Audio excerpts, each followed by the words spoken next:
Well, welcome. This is Robbie reporting live for Sports on the Hill podcast. This is episode number 210, and welcome on in. We're going to start off things a little bit different than we usually do. We're going to start off with our Wizards Roundtable in just a moment. We've got our whole team inside I guess, Man Cave Studios. I don't know. You guys are all in different locations, but we're all going to bring it to you. The Wizards live game, which right now the Wizards are up 79-56. So we're going to bring in some guests. We're going to talk about how they got to have this big lead here early in the third quarter, or actually maybe midway through the third quarter. And then we'll talk about last week. And they've had some definitely, I would like to say ups and downs, but it was mostly down. They lost a bunch of close games. We'll go through each one of those. We'll also break in with scoring updates from this game. Right now, Bradley Beal already has 21 points in it. There was also some injury updates that we'll talk about as well. And then we'll take a look at the week ahead. So we'll try to do that all in the next half an hour or so. And then Carol will be joining us at the top of the hour, 9 o'clock, if you're listening live right now. About 30 minutes into the show, if you're listening back, we'll be having, I believe, Dujanay on and Carol, and we'll be talking about the Washington football team season and their unfortunate loss this past week. And then after that, we will probably bring in DC's People's Champ and also Bryant, and we'll talk about the NBA or the NFL playoffs as a whole, what happened last week, what we think about what's going to happen this upcoming week. And then around 10 o'clock we'll bring Anna in and we'll talk some hockey. If somehow Washington football team talk goes the full hour, we may do our general football segment at the end of the show. So, things are going to be a little bit flexible on this podcast. We've got a lot of great people on, so we want to bring them in. I'm going to introduce our NBA roundtable to start here. And again, so 10 o'clock hour, we're going to do hockey talk, hockey starting this week. So stay tuned for that segment as well. And we'll also have live scoring updates from this national championship game that's happening in football as well at the Hard Rock Coliseum. Alabama is currently up 7-0 with 8 minutes left in the first quarter. So we'll have scoring updates from that. Robin Lopez is at the free throw line. Again, that score right now is 83-58 with 6:54 left. They actually just missed a free throw, but got a rebound and scored a bucket off that. So it was a good miss by Lopez, I guess, from the free throw line. Anyway, let's bring in our team, and then we'll get into breaking down how the first half went, and then we'll go back in time a little bit and talk about how the week went. Our first guest is going to be Tim Clark. How are you doing today, Tim? Oh, I'm doing great. Riding high off of the Ravens win yesterday, which really softened the blow on Monday's shitty workday. Yeah, for sure. Congratulations. I also rooted for the Ravens in that game. I didn't expect Derrick Henry to not play as well as he did, but an incredible victory nonetheless. And, I thought that the rushing attack by the Ravens combined from the running backs, but obviously their quarterback was just too much for them to handle. And it was a good game plan, and it was nice to see them get a big playoff victory. So, hopefully they'll be able to continue that next week. It'll be an interesting matchup going to Buffalo. So we'll see how that goes. But we might talk about that at the end of the segment a little bit more. But again, congratulations on the Ravens, and welcome to the NBA Roundtable. We're going to bring in our next guest, which is Brian Brennan. He's a host of Upon Further Review with Brian Brennan, who has the latest podcast out where you can find out more of his NFL thoughts and some baseball talk and a lot of great interviews. And how are you doing today, Brian? I'm doing well, Robbie. How are you doing? I'm doing great. I mean, I'm unfortunate that that this is the last Washington football team segment that I'll get to do. They didn't get past the game, but they played well, and I was very impressed by that. And shout out to Taylor Heineke. He balled out. Yeah, he was great. The whole entire country kind of took notice of him. And this guy was studying for finals just a couple of weeks ago, gets a call up, joins a practice squad, an injury and an emotional head case, and you're suddenly starting that next matchup. And so that's pretty crazy, but I'm really happy for him. So that was very exciting. But I encourage people to go check on Upon Further Review with Brian Brennan, as well as our next guest. Both are on the podcast partners button, SportsOTHP.com. If you want to check out either of the podcasts. The other person I'm going to bring in right now is Champ, DC's People Champ, Ken Washington. How are you doing tonight? Doing well, watching this amazing performance from a very pissed off team. They need to play like this all season, but I'll get into it later. How's everybody doing? Good. I'm excited. Yeah, we're gonna get to your segment next, where we're gonna kind of break down this first half scoring update 91-62, and actually a runner is good to make it 93-62. I like Neto. He's good. All right, next guest is our stats guy. He's got a very mystical background, very wizard-like of him. Is Arun Bhattacharya. How are you doing today, Arun? Not bad. I'm taking advanced math classes like Taylor Heineke. I'm going to be the Wizards of Stats, working on that degree right now. Nice. And hopefully RG3 is also taking some math classes too. Yes, I'm sure. Hopefully I don't, maybe as an agent for somebody or something in the future. We'll see how he does in the future of being an NFL player, but I'd be curious to see where he ends up next year. I mean, he's Probably not on a team. He needs to brush up on math or real estate sales skills. Yeah. So even if they made it all the way, Tim, he couldn't come back, right? Like, he's done for the season. Well, he was taken off of IR because the IR rules are different this year, and you can do it for like a minimum of 4 weeks or something. And he was eligible to play, and the Ravens just said, I think Huntley is a better backup. So the fourth string guy kind of stole his job. Interesting. Because he looked good in two mouth. So they cut him, or he's no. He's inactive. Inactive. So they could activate him for the next game if they wanted to. Yeah, but he's on. They also have larger rosters, so he's like on the 52-man, but he's never active. I think like that makes on sense. To his rights. Yeah, that makes sense. Because they don't want somebody else to pick him up on a playoff team to like use his knowledge of the Ravens game plan or something. Yeah, that makes a lot of sense. All right, well, let's get into Wizards talk. I'm going to start off with Champ giving us a rundown. The Wizards broke out to a very early first half lead. What are some of your thoughts initially on that as I get some of the stats live up on screen? Like I said in my intro, this team came out of the gate playing as if they were extremely pissed off, and they have every single right to be pissed off.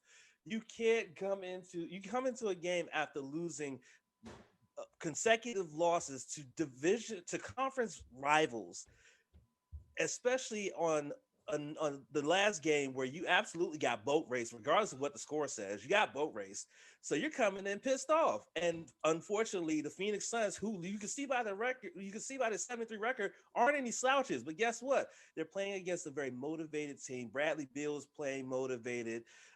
Davis Bertans is playing motivated. Neto, Robin Lopez. Now he knows he's the guy now with no TB. They're playing pissed off ball. And if they play pissed off ball like this every game, there's not really a team that can stop them. Period. That's what I got over there. Yeah, for sure.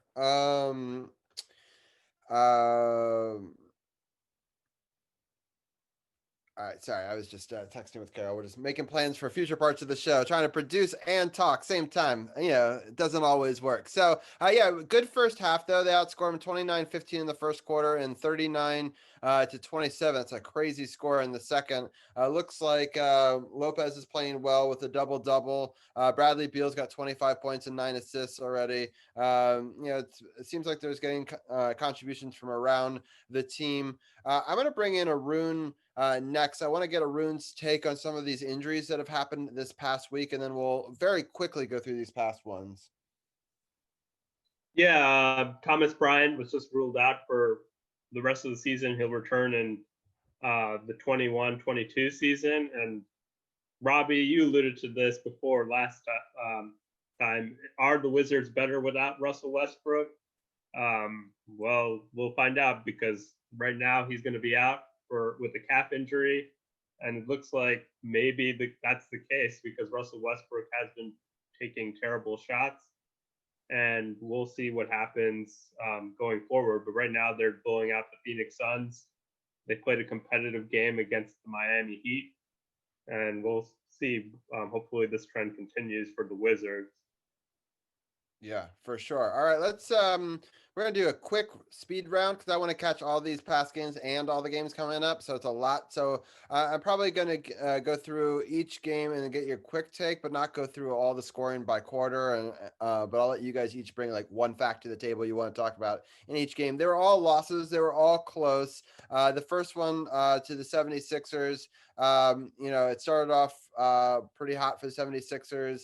And then the Wizards made a little bit of a game of it in the second half, but ultimately they were defeated 141 to 136 in a high scoring game. Tim, I'm going to get your take on this game first. Well, I feel bad for Beal because this was the game where he put up 60 points, but it was a loss. And I think he tied the franchise record, which is amazing. But Gilbert Arenas on his birthday, he tied his record. So. Oh, awesome. Yeah, I like that. But you want to see it in a win. Very frustrating to take the lead in the fourth quarter, but then blow it. Classic case of using all your energy for the comeback, but then not for the win. And, just another close loss in Philly early in the season. Yeah, for sure. All right, I'm going to go to DC's People's Champ. What are your thoughts next? I got to agree with Tim there. You can't go out there and have one of your star players go out there and have a milestone night, and you can't go out there and win it for them to make it a sweeter milestone to tie, or even give them an opportunity to set a new mark by forcing the 76ers to have to play to keep the lead or to get back the lead. So that's right. That's that right there. I honestly just feel like they, coming off a big close victory over Brooklyn, they were going up against the top seed and the top team in the East, and they kind of let down a little bit. They should have played up to them. I felt like there was kind of a letdown victory, and even with Beal going off with 60 points, it just felt like they just weren't motivated enough to even win and try to show the top team in the East that guess what, we may be at the bottom, but y'all still not better than us, at least on this night. For sure. I'm going to go to Brian. What are some of your thoughts on this game? Yeah, career high for Bradley Beal. Franchise record is very impressive. Like you guys said, you'd love for it to come in a win, but I think it's really impressive that we went 4 years without having any 60-point scorers in the NBA since Kobe's last game. And then we had it twice in 3 days with Steph Curry and then Bradley Beal against the Sixers in this game. So I like seeing Beal put up a career high in these points. I mean, he was on fire, especially in the first 3 quarters. He kind of slowed down a little bit in the fourth. But like Arun said, it's disappointing to take the lead and to eventually blow it is definitely disappointing for the Wizards. It's a winnable game for sure. Against a team that started off so well, like the Sixers. This was a disappointing loss, I think, and it started a theme of close but no cigar for the Wizards this week. Yeah, for sure. It was overall disappointing, and there's not a whole lot more to say about it, but I mean, 60 points is a hell of an effort. Unfortunately, 3 times in the last year, he's broken, I believe, 55 points, and all 3 have been in losses. So that's disappointing that like his 3 best games, he hasn't gotten a win for all that effort. So it's something that they definitely need to work on. All right, let's move on to the next game, which is the Celtics game. I'll just let Arun run away with it right now. Arun, what were some of your thoughts on this 116-107 close matchup? Yeah, Bradley Beal with another impressive game, but like the previous game, he came up pretty cold in the fourth quarter. He only had 4 points, all with 1:16 left in garbage time of that game, and he only had 3 points in the last game in the fourth quarter. So overall, a disappointing performance. Russell Westbrook took a lot of terrible threes. Another stat about Bradley Beal was he was the last player to have back-to-back 40-point plus games in losing efforts. And so that was a disappointing stat. And he also was averaging 50 points per game in both of those stretches in his last 2 games. And so Beal has used to putting up numbers and losing effort. Russell Westbrook was pretty awful in this game. He was taking terrible shots. It looked like he was limping towards the end, and that was the calf injury that appeared later. Jason Tatum was taking advantage of Beal, even though the stats may show that Beal was guarding Tatum well. It didn't look like that on the court because Tatum was bigger, creating mismatches. Rui Hachimura couldn't guard Jaylen Brown on the other end. And it was just like, even though it was close, it was surprising that it was close in the fourth quarter. The Wizards had a chance to win. Beal, again, came up short, and Westbrook was pretty cold down the stretch in this one. For sure. Ken, what are some of your thoughts on this matchup? I feel basically everything that Arun said, I concur with. Sorry, I'm sitting there watching this team go up by 28 right now. I'm sure Robbie will give a scoring update shortly. But, I mean, again, this is the second game in a row where Beal scored 40+. He scored 101 points in 2 games, and you're 0-2. Like, that's unheard of, that your star player and your top scorer has scored 101 points in 2 games, and you still lose both games.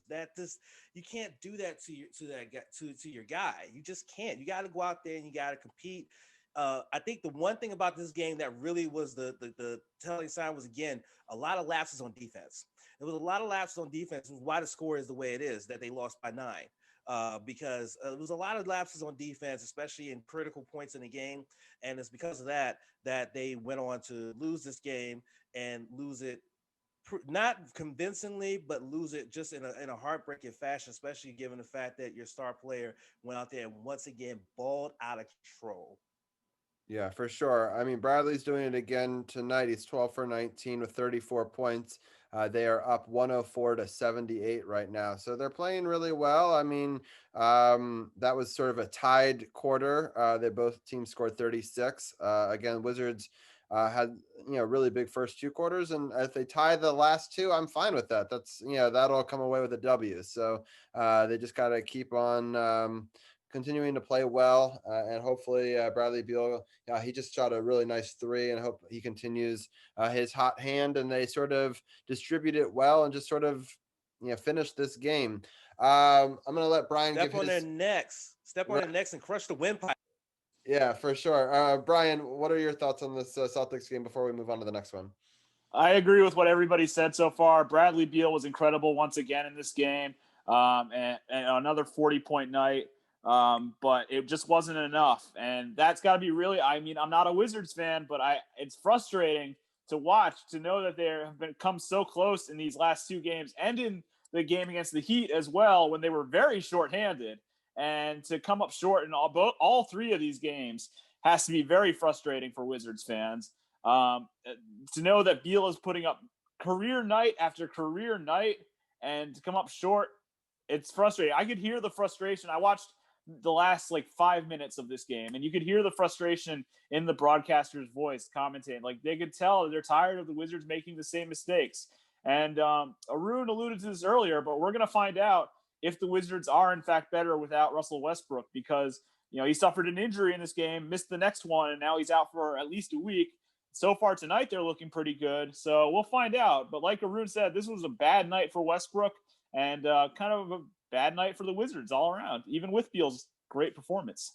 Yeah, and as you were alluding to, as we're moving into this Heat game, they played pretty well. I mean, they led up 47 points in the first and 28 in the second. In the third, Miami really they separated themselves, 28-15. And then in the fourth quarter, the Wizards just they really put a gutsy effort together to try to come back into it, scoring 38 points in the fourth, but it wasn't enough.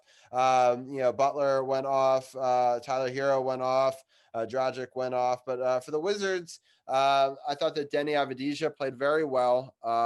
Rui Hachimura played well at times. There was Garrison Matthews. We saw contributions from all over, and I mean, we still put up 124 points. Again, the issue is on the defensive side. Like, we're able to put up enough baskets. It's just they can't get the stops when they need them. Tim, what are some of your thoughts on this game? Yeah, this was a really disappointing defensive effort, especially in the first half. It was a very entertaining game, especially the first quarter, because both teams put up over 90 points combined. Everybody was just hitting threes. There was small lineups playing for both teams. heavy with guys that could hit threes. And so it was kind of a very lazy, old school NBA game where people weren't really trying very hard on defense. And then the Heat obviously smothered the Wizards in the third quarter, but the Wizards JV squad had a great fourth quarter and made this interesting at the end. And to me, that was very optimistic for this game because you had a lot of guys that were fighting for minutes and just trying to prove themselves, and they put in A+ effort. And I think even the starters like Beal might feed off of that for future games because it was a big like kind of gut check game because 2 big injuries in a week and then all these losses, but at least showing some heart, is a good future sign. Yeah, we just drained another 3 to go up 109-78, 10:45 left in the fourth quarter. They're continuing to play well here. Ken, what were your thoughts on this Heat Wizards game? Yeah, this Heat Wizards game was tough. I mean, you came in, no Russell Westbrook. This is going to be the first back-to-back game he was going to play this season, and then find out he's got a quad injury. He's not playing, a calf injury. He's not playing. Okay, cool. At least we got Brad. No, he was in close contact with someone who tested positive for COVID. He's out. Okay, cool. Let's go. 2 minutes in. TB goes down. Knee injury. Doesn't put weight on it. Oh, crap.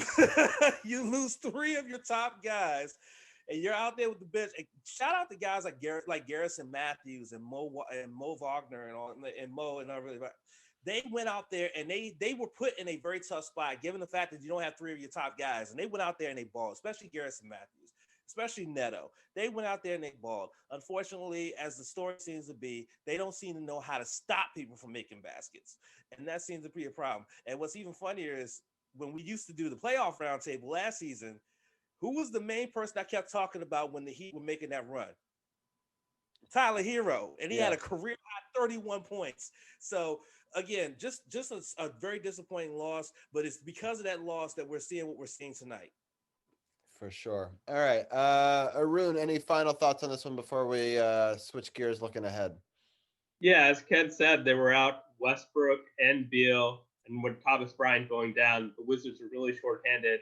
And Bertans didn't make a single 3 in this game, and they were down by single digit. They were down by like only a point for a couple of possession after Denny Adbia hit 3 threes in 45 seconds with a couple minutes to go. I would have liked them to keep going to Denny. Instead, Rui took a contested mid-range jumper. You got to make it or pass it to the hot hand. But considering that everyone was out against a team that made it to the finals last year, this was a good effort by a Wizards team that was extremely shorthanded. That's what I want to say. This whole season's been a season of good effort but losses, right? So it's not like I feel at any point that we were playing badly or, from an offensive perspective or just overall. I mean, we're staying in a lot of these games. It's just it's not enough. They're just barely being beat, and it's just unfortunately it's led to 8 losses. But I mean, a lot of these games, I would say anywhere between 2 to 4 of them were definitely winnable games for the Wizards, and so. It's going to be interesting to see how they end up doing. So score right now is 111 to 82 after the missed free throw there. Let's just I'm going to run down the upcoming schedule. The Jazz are playing the Wizards in Washington on Wednesday. It's a 7:00 game. The Pistons, Washington goes to Detroit on Friday, which is nice. So they got a day off between those games. Then the Cavaliers come to town as an afternoon game on Sunday. So while you're watching some football on one TV, maybe you're watching basketball on the other. So Cleveland on Sunday at 2. And then on Monday, so it's a back-to-back 2:00 games. The Cavaliers play Washington again. So Washington plays Cleveland at 2:00 on both Sunday and Monday, both in Washington. I know it's a little bit different than you would have seen in previous years, but I just want to put that out there. So next week we'll be recapping a little bit about this game that we're talking about during it, just briefly, and then we'll get in these 4 games. I want to just get all of your quick thoughts on each of these 4 games. I'm going to start off with Champ. Jazz, Pistons, and Cavaliers twice. What do you see coming up for the Wizards this week? Well, first thing, for if people are wondering why there's a 2 o'clock Monday game, that's because that's Martin Luther King Jr. Day. So that's why that game is being played at 2 o'clock, because it's a holiday. Number two, I feel like this Wizards team can continue to play this kind of pissed off sort of play. The Jazz are no slouch; they're fourth in the West. When I look at this, I see 3-1. I think they don't beat the Jazz. I don't think they beat the Jazz, but I think they can beat the Pistons, and I think they can beat the Cavaliers on back-to-back nights. So if I had to gather a guess, I would say they go 3-1 in the stretch to continue to improve on their mark in the. Right. Sounds good. Brian, I'm going to go to you next from sort of a more outsider's perspective. What are your thoughts on the week ahead? Well, I actually think this is going to be a little more winnable game, series of games for the Wizards. I think the Jazz game is going to be tough. The Jazz are a very good team. They're one of the top teams in the West. They've got Rudy Gobert, Donovan Mitchell, a lot of talent. So we'll see what happens there. That could be a tough game. I mean, the Suns are a good team in the West too, and they're taking care of them tonight. I think they can beat the Pistons as well. The Pistons are not very good this year, and same thing with Cleveland. I think they'll split the Cavaliers games, but I think they'll definitely win the Pistons game. So I'm seeing a 2-week game for the Wizards. A 2-win week for the Wizards. I had to say that right. That sounds good. It's definitely better than they have been doing. All right, Tim, what are your thoughts on this set of 4 games coming up?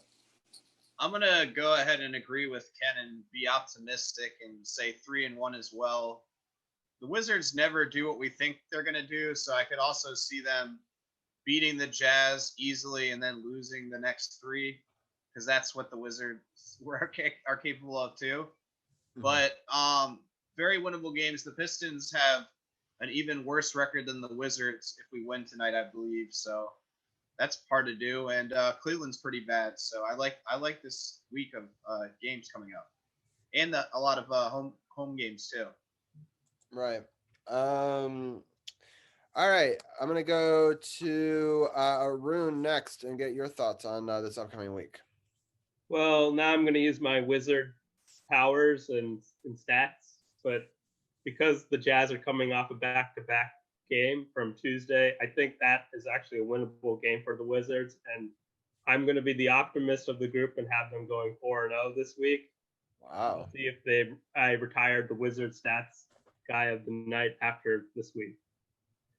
Awesome. That sounds good. All right. So for people who are watching live, this is the producer feed. I also like to give insight.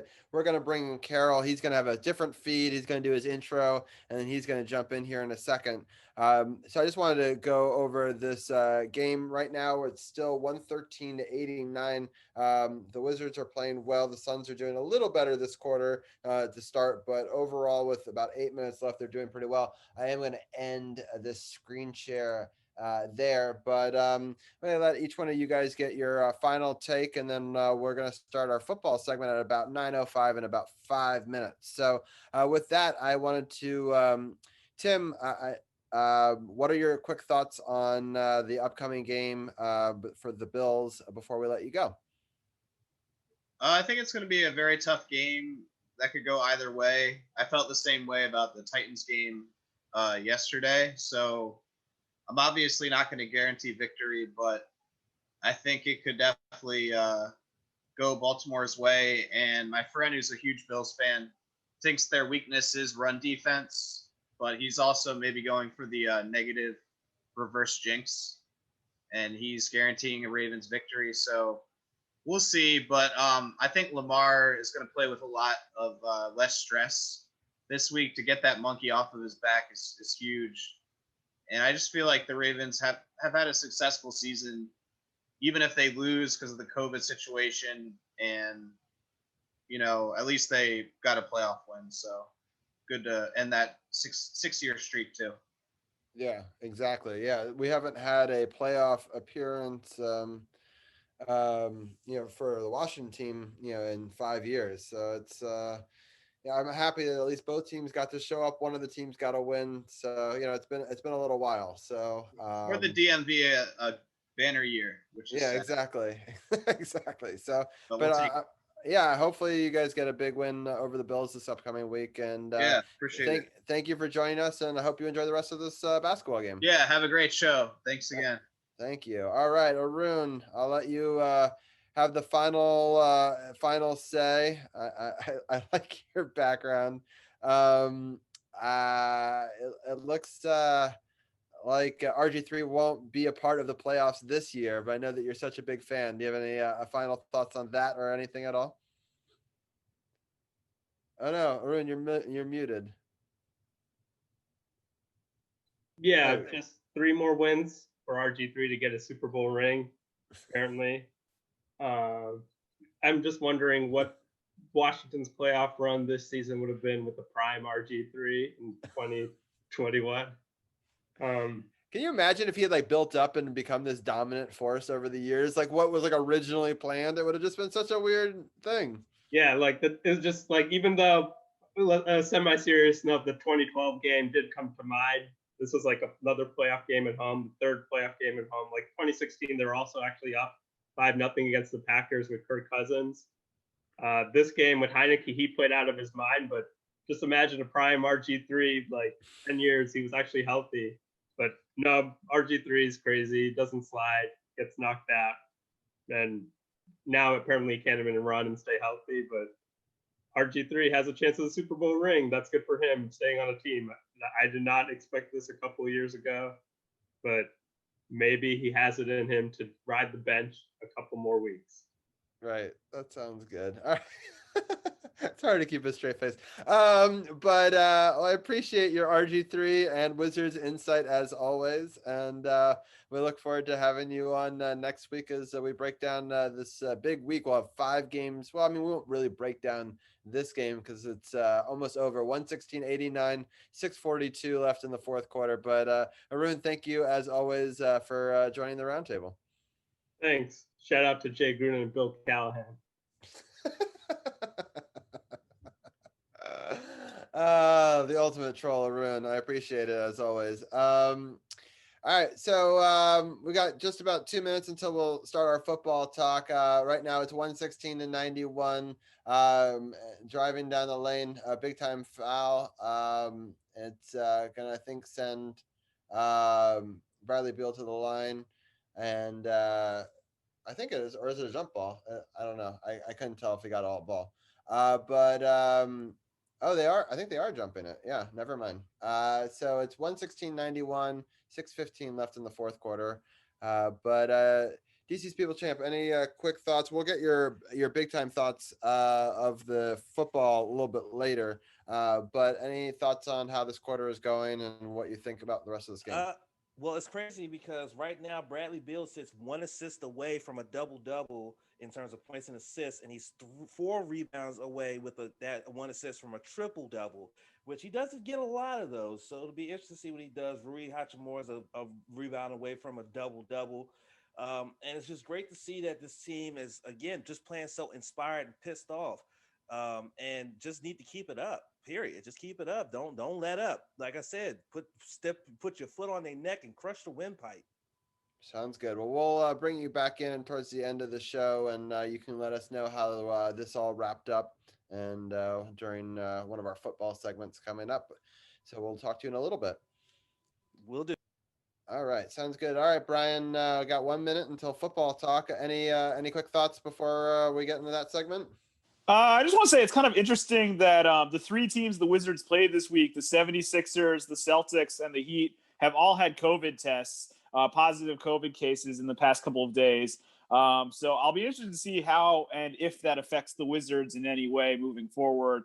I'll be interested to see what the NBA does. They have a Board of Governors meeting scheduled for tomorrow. There's rumors of a potential 7 to 14-day pause that I've seen for the season. So we'll see what happens. We'll see how the NBA handles this. This is the first real big situation they've had in the pandemic. So we'll see. Got it.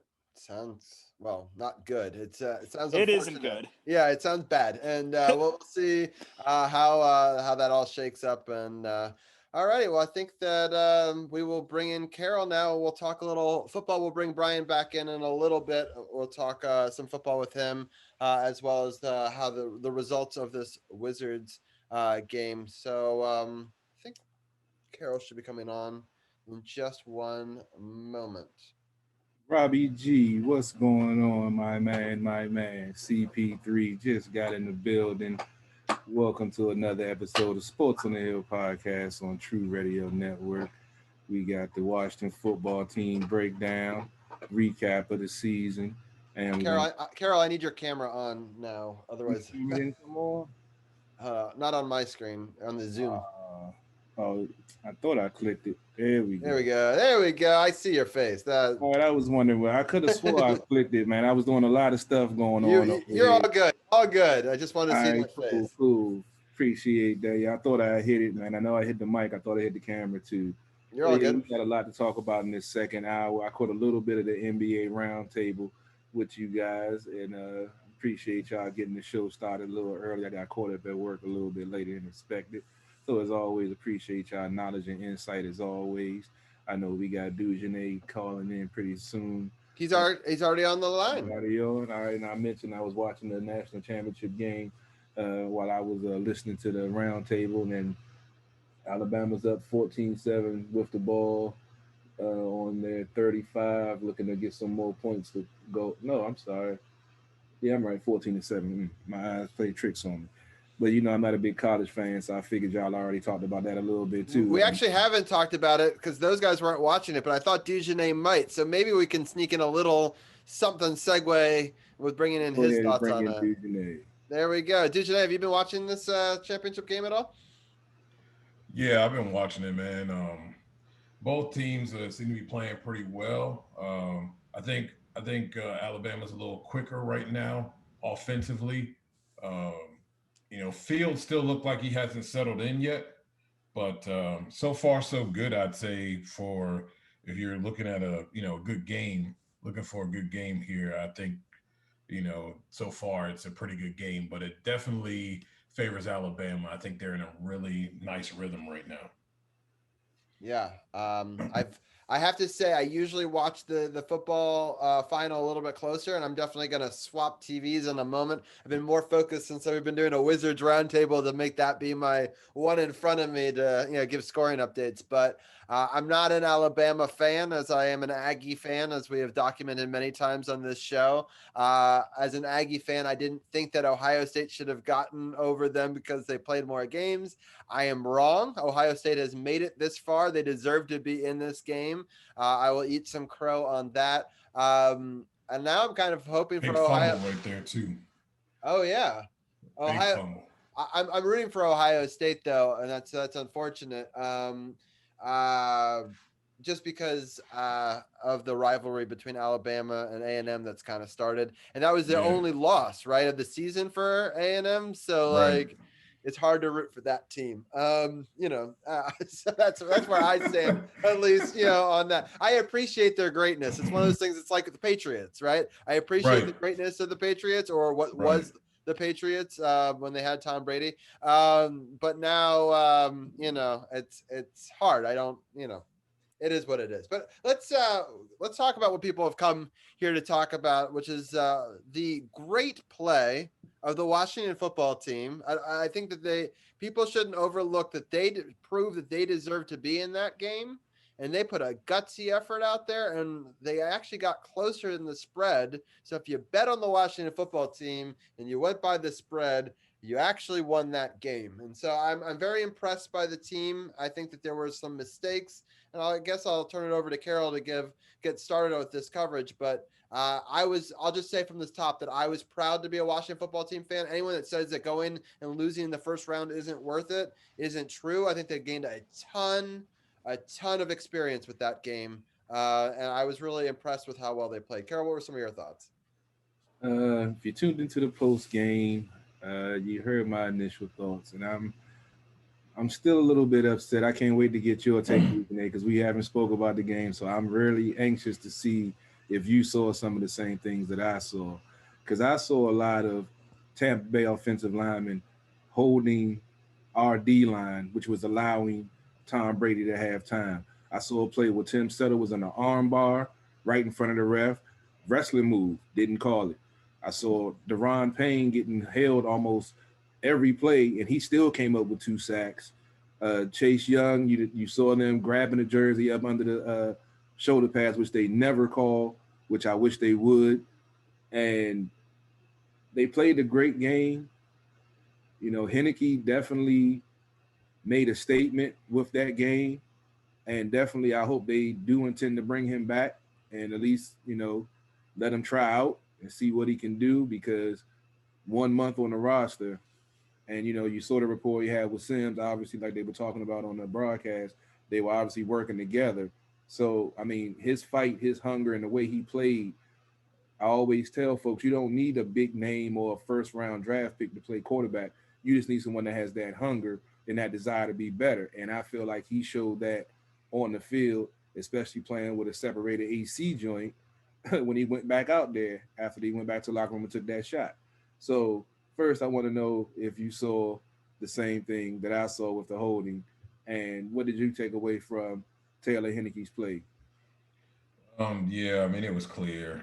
There's a lot of holding going on. Unfortunately, I think people need to just get used to it. And I hate to say that, but in a lot of these big games, I think we're quite aware that the football team is not only playing the opponent, sometimes they're playing the ref, and you can't expect them to give Washington calls. They were egregious. I mean, don't get me wrong. There were some awful holds. I think I saw settled. I saw Montez Sweat get held up to the point where he was stood up, was unable to get to Brady. Likely would have gotten to him. And that was, I believe, on one of the touchdown passes. There's a few throws over the middle where you see guys that are going to get there. They're clearly holding. One was actually a takedown, which they called on Washington, but I guess, you know, the rules don't apply on both sides. I don't know. But yes, I am aware. I see it pretty much. There's something in just about every big game that Washington played this season where the refs had their whistles in their throats, you know, and just were unwilling to make the calls. So it's unfortunate. I think I've been saying it and have said it for years. There's definitely a problem with the league in Washington, for sure. And just, you know, going forward, I like the way the guys played and just didn't, you know, allow that to affect the way they were going to go about their business. Taylor Henneke did an excellent job. That's what you want to see from a quarterback, and his play was more than just, you know, sometimes you have some guys. I think we've seen it in the Chase Daniels of the world. You know, you see these guys, they have one hot game. They come in and they make a play, make some plays, and play very well. But you can tell it's he worked hard this past week to prepare for this game. His attitude, you know, you could tell it was very infectious, and that's what I'll say the difference between him and the guy who was released. The importance of having a really good attitude and approach. That's something that's needed in a leader, and you could see that with Heineke. The guys just seemed to rally, even when they didn't do so well. If there were some mistakes, he never let that get to him at all. I mean, he seemed to be pretty stoned. You know, he had a lot of dog in him, and I liked it a lot. The fight that he had, the ability to keep plays alive, his awareness, his looking down the field and going through progressions, I thought was another thing that was just it was fun to watch, man. It was really fun to watch, and the guys just continued to rally throughout the game. You know, for them to be in the position they were in offensively, you're talking about your third quarterback. You're talking about a guy who hadn't even been on this roster that long. It says a lot about what he was doing as far as studying the offense. And I understand he knows about this offense. He's played for Ron before. But, you know, this is a playoff game. This is against one of the I tout one of the better teams in the league right now, top 5 in my opinion. You know, and for them to put together that performance offensively, given the circumstances, was something to be proud of. Definitely something to be proud of. And I said it after the game. I feel like he deserves an opportunity and a shot to compete for the job. I'm not saying this guy's the future, but I'm also saying that, there's some options you can go with. And if there's some reasonable options that you can go and win on and not, give away a lot and hurt your franchise as far as gathering more pieces that they need to solidify a team that's on the up and up. I think he deserves an opportunity to come here and compete, and definitely, if anything, be a backup, because he's proven that he can do at least that. He can at least come in and give your team an opportunity and a chance to win. You got to like the way he didn't turn the ball over too. I mean, the decision making was just impeccable. And I'm proud of the guy. I think it's pretty cool. Pretty cool that he was able to put that together for the football team. I definitely agree. I mean, they said that he was taking all the snaps with Alex being on, light work. So when they made the announcement before the game that he was going to be starting, I didn't really have an issue with that. And I also watched a couple of the coaches' press conferences, and I actually watched his show this week on television. And he was just saying that if Taylor has to go, he has full confidence that he'll be able to run the offense. It was just about Scott Turner adapting the play calling to Taylor. And I say Turner did an okay job. I mean, I know they were the top run defense team in the league, but you're not going to get it when you're running on third down out of shotgun. And I want to know why we didn't see Peyton Barber, the battering ram, because he's a downhill runner. And I think he could have did more damage, running downhill when they was trying to run off tackle and run inside to try to loosen them up. I think that would have been a better game plan. And I was wondering, where did the running back screens go? He kept on doing the wide receiver screens, but the running back screens, there were a couple of times that they were so aggressive that if they would have called the running back screen instead of a fake run, trying to run out of shotgun, they had a couple of opportunities where it was like 10 or 15 yards of green in front of them if they would have called that screen. And I'm like, I know he's still learning, but you can't run hot and cold like that. Like we saw one game, he just kept throwing wide receiver screens over and over again, and then he doesn't do it at all. And it's like, being an offensive coordinator, you have to keep the defense on their toes. And if you start taking stuff away from what's been successful, or at least keep it in your game plan and give them something to think about, then you're already in a losing battle off the break, because they're taking things off the table that they don't have to worry about because you're not doing it on a consistent basis. And I hope, as I mentioned on the post game, I hope that Coach Rivera, Scott Turner, I hope they sit down and he instills some of his old school football values in him of, running the ball, in a not necessarily a power formation, but at least with the quarterback under center, where you still have the illusion of play action, where that gives the running back at least a shot at getting that third down. See, those are some of the subtle nuances that folks don't think about. When you lining up a shotgun on 3rd and 2, that's giving the defensive lineman a chance to get upfield when he's trying to get the ball, and then you're doing these jet sweeps and stuff like that. You can't always try to outthink the defense. Sometimes you just got to outman. And I'm hoping we're going to see that progression next year. What did you think about Scott Turner's play caller, Divisional? I mean, it's been what it's been all season, it's up and down. He has some spots where he puts together some really good drives.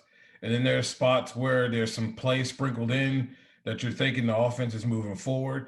You're in basically positive down and distance situations. And you, like you said, you're throwing out a wide receiver screen, and really, why not take it to him with a inside run or run over the tackle where you're successful?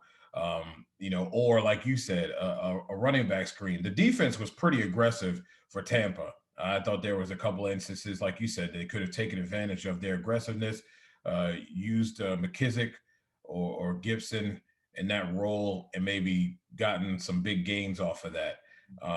The fact of the matter is, we can talk about his play calling. Overall, it had no effect on the game, I believe. I think the first quarter is where the game was lost. Guys putting balls on the ground, Cam Sims to be, exact. It can't be done.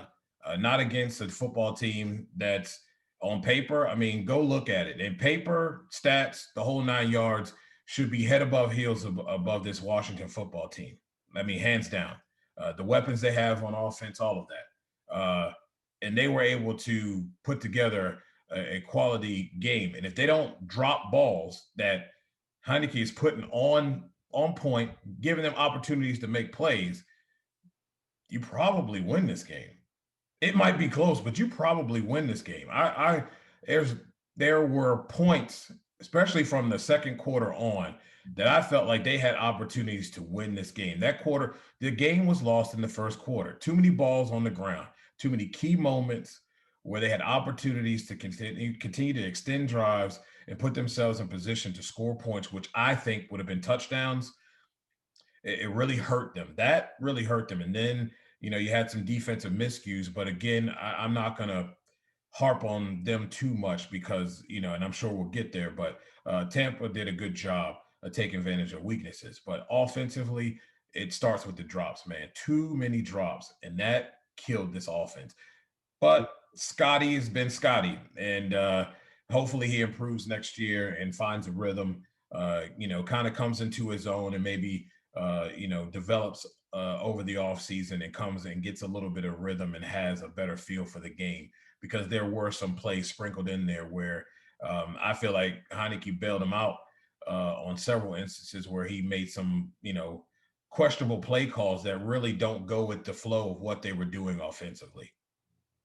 Yeah, I feel that Heineke definitely did make it happen, salvage some plays like you said. But like you said, the first quarter, I think, because he was holding on to the ball a little bit too long, and then once he got comfortable in the second quarter, you saw him start taking off.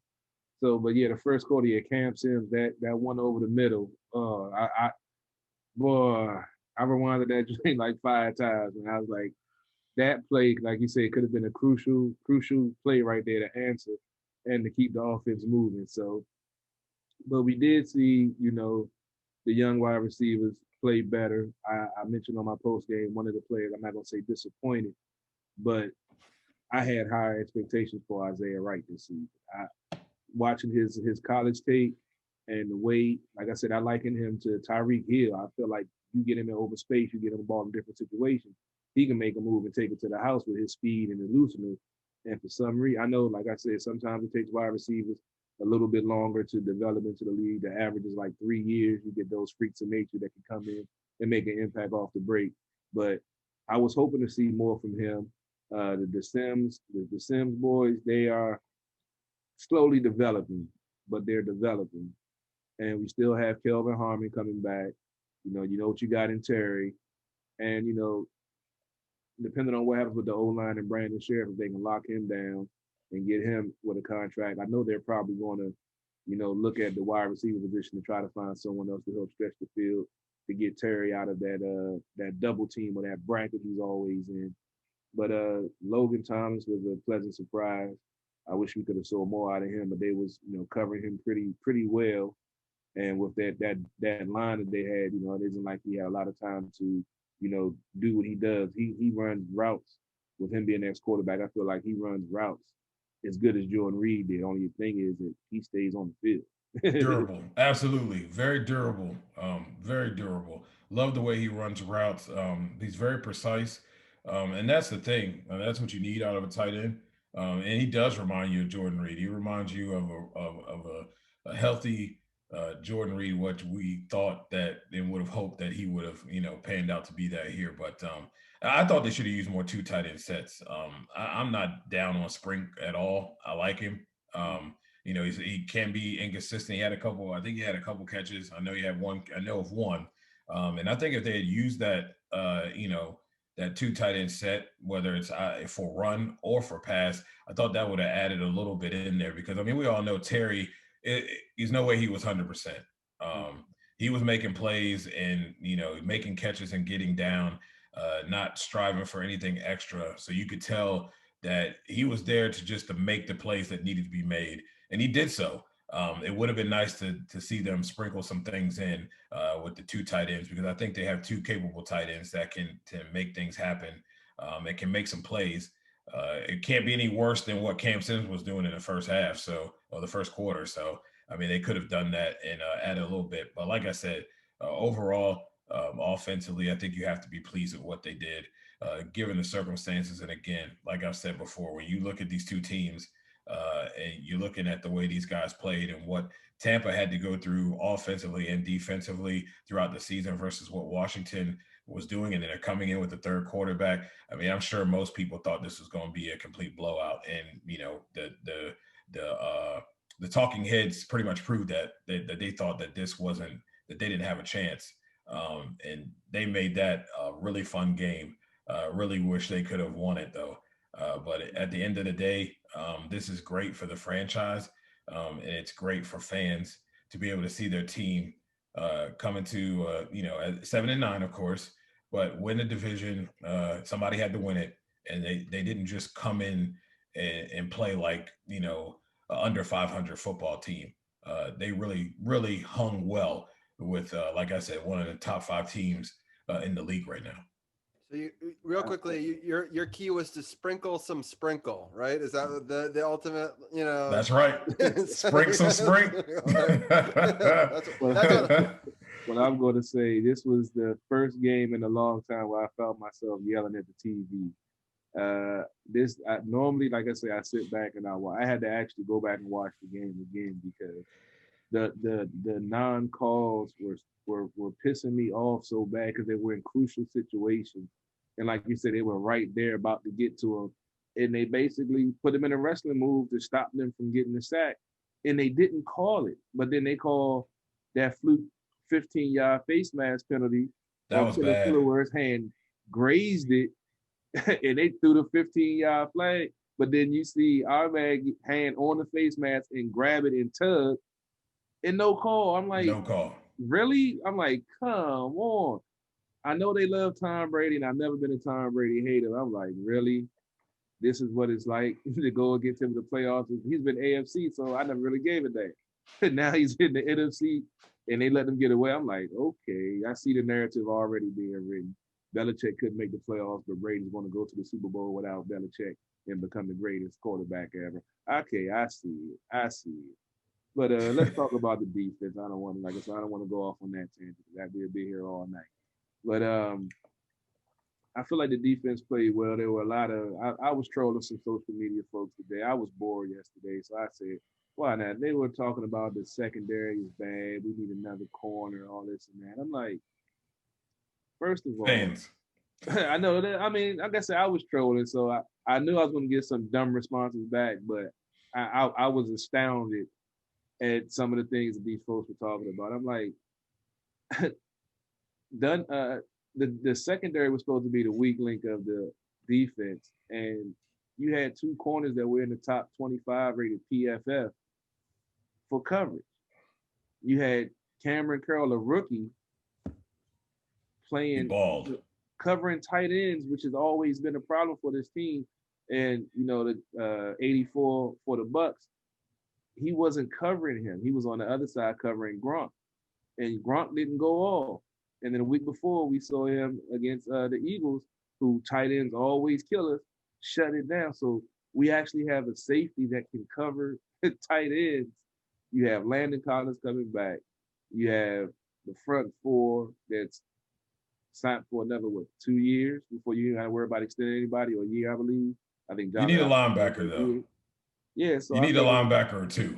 Yeah, they're definitely going. I saw, they cut Sean Deion Hamilton a few hours ago. I will get your take on that. I know you actually interviewed him and worked and talked with him.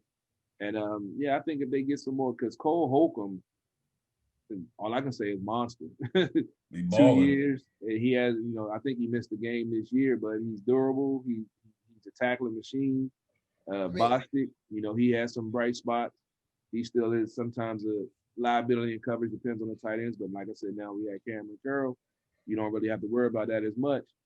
And I don't see nothing but this future getting brighter for this defense. I haven't looked at the final season rankings yet. I don't know if you saw them yet, Dujane, but We said this team could be a top 10 defense, top 5 if the secondary held up. And I don't know if you saw the final numbers, but I can't wait to see them. But what was your take of the defense in this game? And might as well start recapping. What do you think overall this season, the defense, the progress that they made? And then I give my take after you talk about the recap of the season, after we break down the game. Defensively, I thought they played as well as they could play. It's kind of one of those things when you look at Tom Brady, you're looking at a guy like a Peyton Manning who can come in and he can make the calls that he needs to make. And a lot of times he's going to make some adjustments at the line.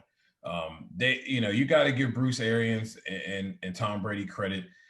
The weak link of this defense is coverage linebackers, middle of the field. We know that it's been that issue all season long.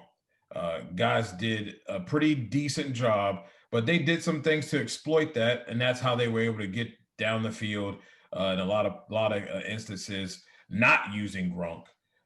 And we know that the tight end is an issue. They ran a lot of 2 tight end sets, and that helped them out as well. Guys like Evans and AB are going to get theirs when they're going to get them. But overall, when they needed to make stops, they did. You would like to see them get at least 1 or 2 more. But again, I felt like they had a couple stops if you just make the call. I mean, it's obvious that their tackles were struggling with our ends. Chase and Montez were giving them fits. They were struggling. At times, like you said, they were fish hooks like they used to do our boy Arakpo. And there were WWE moves. I mean, they didn't have a choice. I mean, what I felt like should have been done, though, is there should have been more mix-ups, moving these guys around, maybe putting Chase in the middle of the field and knowing that at that time when you flop him around or whatever you're going to do, that you're going to bring the heat. That's a stationary target standing back there. I don't care if it's Tom Brady or not. He's stationary. He ain't going anywhere. He ain't running away from nobody. He can't even get away from his own shadow. So I felt like they could have done more. Maybe you bring a corner off the edge. Take a few chances. The game was close. Overall, the way they called the game, they played about as well as you could ask, given that there are weak spots on this team. Anybody talking about the corners, look, man, they're going against some of the best guys out there. I don't think people know about Godwin and his ability to play. People know a lot about Evans, but I don't think they know about Chris Godwin that much. That guy can ball and doesn't need Evans on the field to do so. I thought overall they did a pretty decent job, especially against all the weapons that they have. I mean, they're throwing, 2 solid running backs at you. They have 3 wide receivers easy. They got 2 tight ends easy. I mean, they got weapons. They have a plethora of weapons. This could have gotten out of hand early and quick. This defense fought hard, and I know, people are giving Chase Young the business, but I thought that all of those guys, Chase included, did an excellent job trying to generate some type of stops. They, like I said, they have some weaknesses that they have to shore up, and I've said it before. I think they're just a linebacker or so away, and this defense can be something to be reckoned with. They have to, do a little bit better job of containing things in the middle of the field. Bostic's too inconsistent for me. I like his aggressiveness and his ability to make tackles, but there are a lot of times where he's not able to cover, and then there's a lot of times where he's the one that's out of position when it comes down to gap responsibility. And you see a lot of these runs kind of break off and get deep. And you saw that too. A couple of those runs that they had, whether it was outside or inside, those big ones, guys were just too aggressive, man. They wanted to get after Tom, and they took advantage of it, unlike, Washington's offense at time not taking advantage of Tampa's aggressiveness on their defensive front. But, I mean, for the most part, they hung in there against one of the league's best. And really, they had every opportunity to win the game. And a few things just didn't go their way. That's the name of the game, baby. But it's a learning experience. And as a whole, Washington fans should be excited at what's going to come next year. After you retool, you bring a couple pieces in, get yourself solidified in a few areas.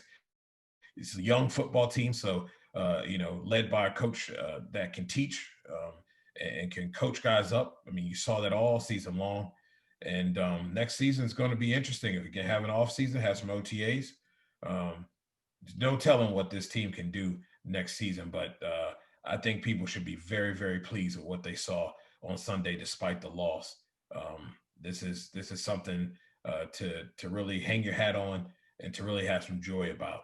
I know I'm excited about next season and being able to cover this team as well going forward, because I really feel like we've talked about it in several instances, but I think we truly understand now that this really is a new, and fans need to get off the Debbie Downers or kick the can down the road and go to Baltimore, or, I don't know, become Dallas fans like every other person that hasn't been there. I don't know. Do something else, though, because this team's really, really looking good. No doubt, no doubt. Robbie, get your take before I recap this defense, give my thoughts on it. What was your takeaway from this game, and what is your thoughts, Terry? Yeah. It was close. Real quickly, scoring update. Ohio State was held to a field goal there. They're down 21-17, 5 minutes left in the second quarter. It's been an interesting matchup. I thought that Ohio State was going to tie it up right there. They got deep into the red zone. But yeah, my overall thoughts on the Washington football team, I really am impressed with their play. I think if Chase doesn't get hurt, towards the end there, you have him. Maybe they don't march down the field. Maybe they get a strip sack, something happens, who knows? But I felt that without him in the game, you saw sort of an emotional letdown by the defense a little bit. And you give Brady like an inch and he'll take a mile. And I think that that's sort of what happened towards the end there. I thought the offense played pretty well. Speaking to what Dujanet was saying, they've got so many weapons. I was really impressed by our defensive stop. Evans is a beast. I followed his whole entire college career as an Aggie. He is lethal. And then especially when he's got other weapons. For so long down in Tampa Bay, he was all they have. And now they've got 4 or 5 options. And so when he's one of 4 or 5 options, that's really dangerous. And so I felt that they were able to hold them to a pretty low scoring game and gave themselves a shot. But overall, I just was really, really impressed by the play. I'm looking forward to next year. Next year, we're going to have a lot harder schedule. They just kind of released the teams that we're going to play next year. And obviously, you play all of the division leaders, right, when you have a division winner schedule. But on the flip side of that is if we can gain from that experience and win some of those games, then I think we're even more playoff ready, right? We will. So, like, having a harder schedule doesn't necessarily preclude us from doing better next year. It just means that we're going to have to take that next step. And we also, anytime there's an easy part of our schedule, like the early part of our schedule, we can't take that for granted next year, right? There won't be that opportunity that you're going to make it. There was no preseason also, so there was a lot of discombobulation. I'm just saying there aren't going to be as many give me games next year. You know what I mean? Definitely, but you can bet that. Yeah, I mean, the way I look at it is the way this team played, and they showed their resilience and the things that they're going to address in the off season. Definitely on the wide receiver offensive side, they might go after a wide receiver in free agency, or I'm not sure. We're talking all season about how deep the draft is on wide receivers, but I feel like the way the defense has played and getting pieces back, and the offense is going to definitely, I feel, improve with, like I said, Turner getting a full year under his belt, and hopefully training camp, OTAs will have that, and preseason. So I feel like we saw the progress throughout the season from where they started to where they ended up.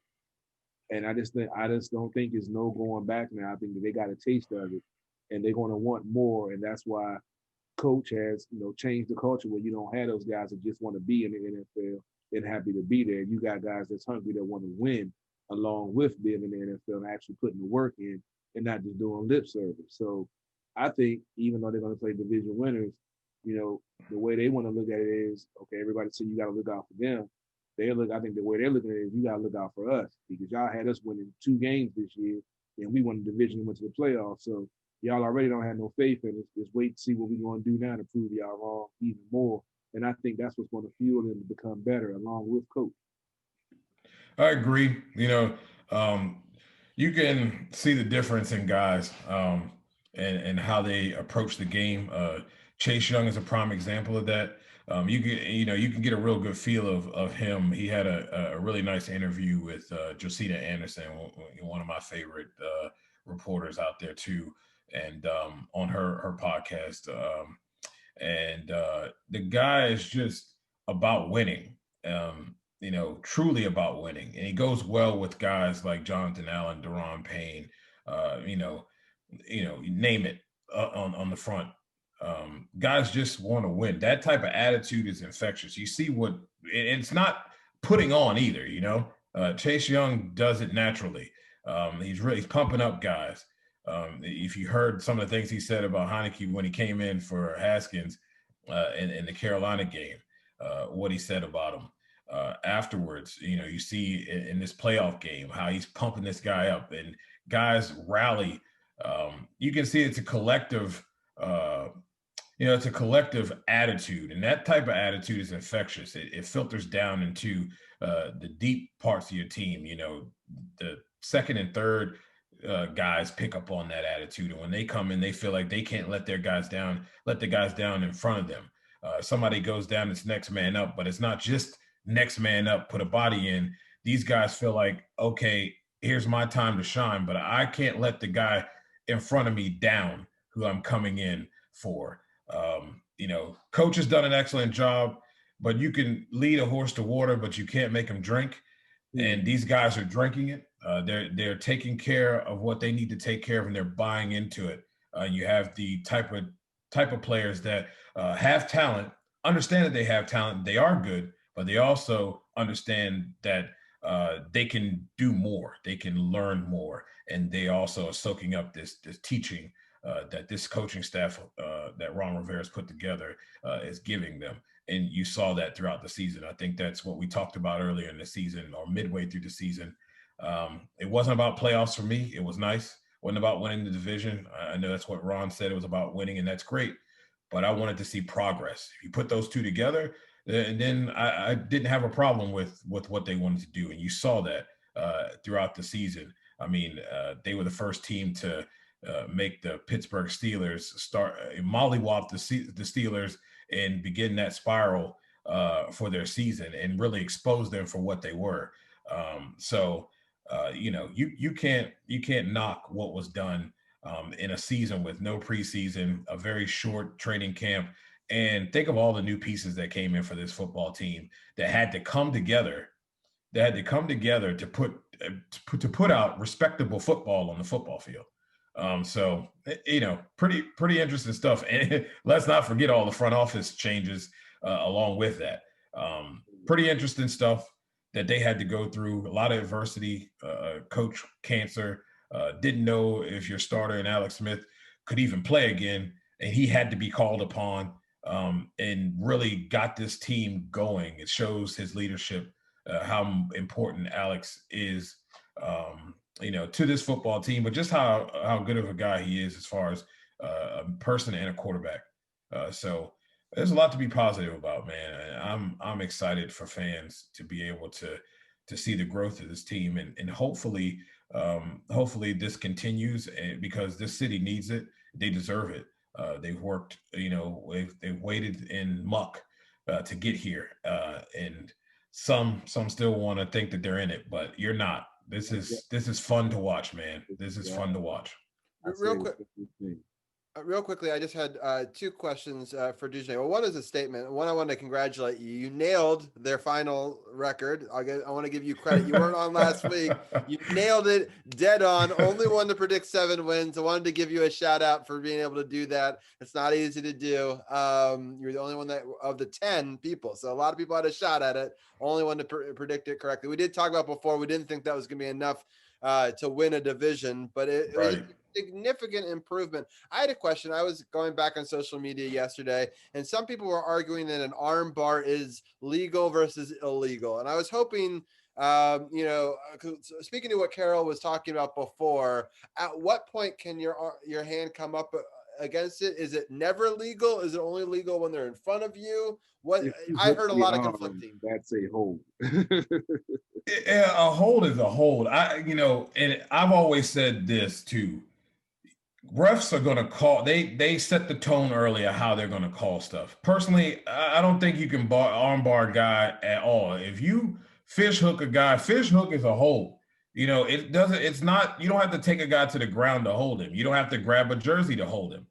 We see guys get armbarred up around the neck area and in the shoulder area, and it doesn't get called. Most offensive linemen will say with inside the pads, inside the jersey area, most of the time it's still holding, but you can hide it really well, and most of the time they're not going to call that. But I'm not for any of it. I think it's a hold is a hold. But we all know, just like we know what PI is, we know what a pass interference is, but it depends on how the refs are calling it that game. And if they're not calling it, what you gonna do? You got to work with it. I like I said, it's a bigger problem. I wrote that article like 10 years ago about referees, and there just needs to be more study. There needs to be more refinement. They create more rules. Players early, man. They got before the ball got there, and what was funny was the commentator basically said that should be offensive pass interference, and when it wasn't, they just sat there like crickets, like chirp. Right. Chirp. It was clear. Yeah, it was utterly ridiculous. Like I said, man, I had a couple of adult beverages in me, and like I said, I was cussing this TV out in so many different ways, man. It wasn't even funny, and I had company, and they was looking at me like, "Are you okay?" I'm like, "Nah, I'm not." I was pissed off to the highest festivity of some of them no calls, man. I just laugh because a lot of this is about refinement and really, some of the biggest companies in the world have their quality assurance department has, a thing that they live by and say that they're going to refine and improve processes. Well, that's what the NFL has to do. Creating more rules that are basically the same exact rule doesn't refine the rule. They have to be a clear understanding, and it should be a clear understanding. Like I said before, it's very clear. You go back and watch a lot of these big games that Washington's in. League doesn't like this team. They don't like this team. They don't like this organization. They definitely don't like them this year. But the guys did an excellent job not allowing that to affect their play. They just kept balling and kept trying and kept plugging away.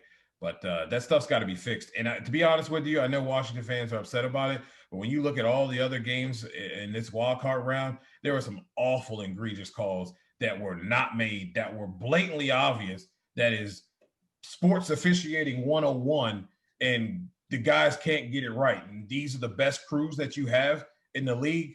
Yeah, miss me with that. You guys got to go and refine everything that you need and need to go back to the drawing board because that was absolute trash.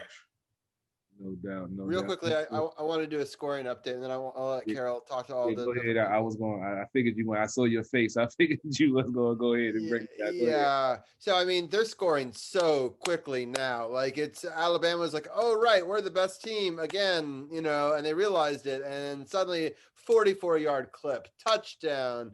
2-minute drive, and then right back. Basically they did nothing. They got the ball right back. Boom, boom, boom. Long touchdown again. They're now up, I believe it's 35-17. Yeah, so yes. With over a minute left in the second quarter, yeah, Alabama starting to look like the Cleveland Browns when they was doing it to the Pittsburgh Steelers the other day. I saw that 28-0 in the first quarter. I had to look at my phone. I had to reboot my phone. Like, my phone broke. What's going on? 28-0, the worst first quarter in NFL playoff history. And this was a team that was 11-0 going into playing the Washington football team. And real quickly, I might add, now they're blaming the Ravens COVID situation on why their season fell apart, right? So because they went from 11-0, had to have 3 games in 12 days, and suddenly they're like their whole season unraveled. After losing to us, they lost 4 out of their next 5 games. I can recall the Washington football team having to play 3 games in 12 days before, and we didn't use it as an excuse to why we didn't make the playoffs. So, hey, they got exposed. Folks used the same formula, and they came up short. When Cincinnati beat them, I was like, yeah, they done. They done. Look, their defense is not that great, and they played teams early at the right time where things were just starting to get together. Everybody's on the same playing field, and they had more like they had more fluidity with their team. They know guys that they were able to put things together. When it started to matter and teams started to build, their team stayed the same. Look, I don't want to hear nothing from Ben and the excuses. You got mollywop. Only question I got is to Juju, are the Browns still the Browns? I mean, I'm just asking for a friend. That's all I'm saying. You got mollywop. I don't want to hear no excuses. And Joker's been mollywopping them the whole last half of the season. Since Washington got into that behind, they've been getting whopped. And to be honest with you, the Colts should have beat them too. But, we know what happens with Phillip Rivers-led teams. Jokers just fall off. I mean, they were up 24-7 early on them and should have dogged them and put them in the dirt too. So don't nobody want to hear that stuff. I'm just wondering if they still the Browns though. Right. No, the Browns and the Bills, both of them had not been doing anything 20 years, and they're both gotten into the second round. So, hats off to those franchises and those fans. To talk about suffering fan bases, both of them have suffered, I would say, more than the Washington football team, if they're all two franchises that may have. And, it's impressive.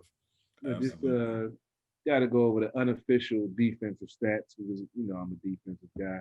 Just pulling up some of the numbers for the end of the year. They were ranked second in total yards, giving up 324. Pass yards, they were second, giving up 191 a game. Rush yards, they were tied for 13th, for giving up 112 yards a game. Points, they were fourth with 20.6 a game. And I feel like the most impressive stat for this defense, well, one of the most impressive stats, was a third down conversion percentage, was 37.5, which was sixth. Now, if you recall last year, they were at the bottom of the league for most of the year, and it was historic how bad our third down conversion was.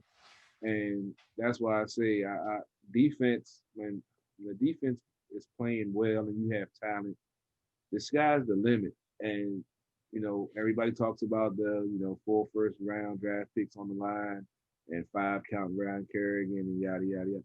But it's different when they're actually executing and being effective on the field. You can have all that hype, and we've seen it before with some of our first-round draft picks that they don't pan out. But the fact that we've basically hit on all 4 of these guys, and not even mentioning Matty Unitas, Yeah, could you imagine if he was in there? Exactly. That's why I was like, oh, I can't wait to get him back, get Landon Collins back. And the rotation they have. I mean, it's, the rotation they have, this football team has on defense. The guys they have, not just the guys they put on the field, the starters, the rotation, the guys in the back. They haven't had this in a long time with the front seven. Makes a huge difference. But I'm looking forward when Ioannidis and Mr. Humble come back. Whoo, it's gonna be nasty. It reminds me of the Seattle defense, the Legion of Boom, when they had that front line that they could recycle. When they brought in the backups, they were just as big as the starters. And yep. You couldn't get nothing going on them. And that's what I say, that the sky's the limit with this team. And, the fact that, like Cameron Curl, I feel like he's going to be a game changer for this team with his versatility, being able to play safety, being able to play corner, and being able to play in the box. I mean, do you know how many different ways you can disguise packages with that dude? And with the, once they upgrade the linebacker, I'm like, oh, they just don't understand, man. I could teach classes on defense, man. It's going to be a beautiful sight to see. And with Jack Del Rio running, I feel like he was more conservative this year. We've seen some of his exotic blitzes when he has solid coverage on the back end. I feel like because he felt he had, a unit that was getting itself together, even though they were playing well because the front seven was getting their job done. I don't think that he really dialed up the blitzes. He played more, man zone coverage, cover 2, cover 3. He didn't really get exotic with it. So now another year in this system and the pieces they're going to add and the speed they're going to try to add, I already can't wait to see what that defense is going to do next year, man. It's just going to be a interesting offseason. What pieces before we wrap up? I know we got hockey talking a little while. I know we probably got to get ready to go.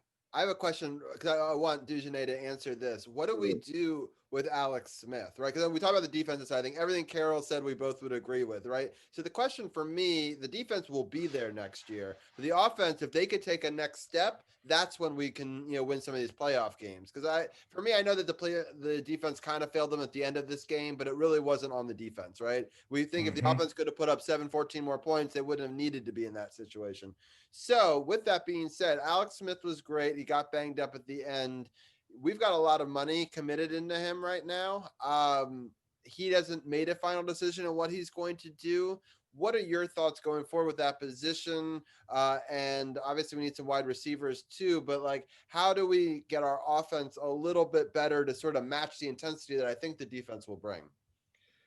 You need a quarterback that can play consistently. And, let's be real. It's not a calf strain because he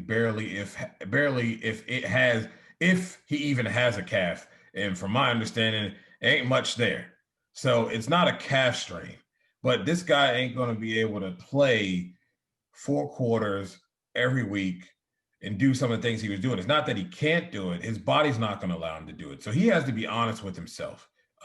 You're going to have to play 2 quarterbacks because he's going to need the rest. I don't think it was a matter of whether the calf was strained. It's just that he did a lot in those he took a lot of hits. He did a lot of work.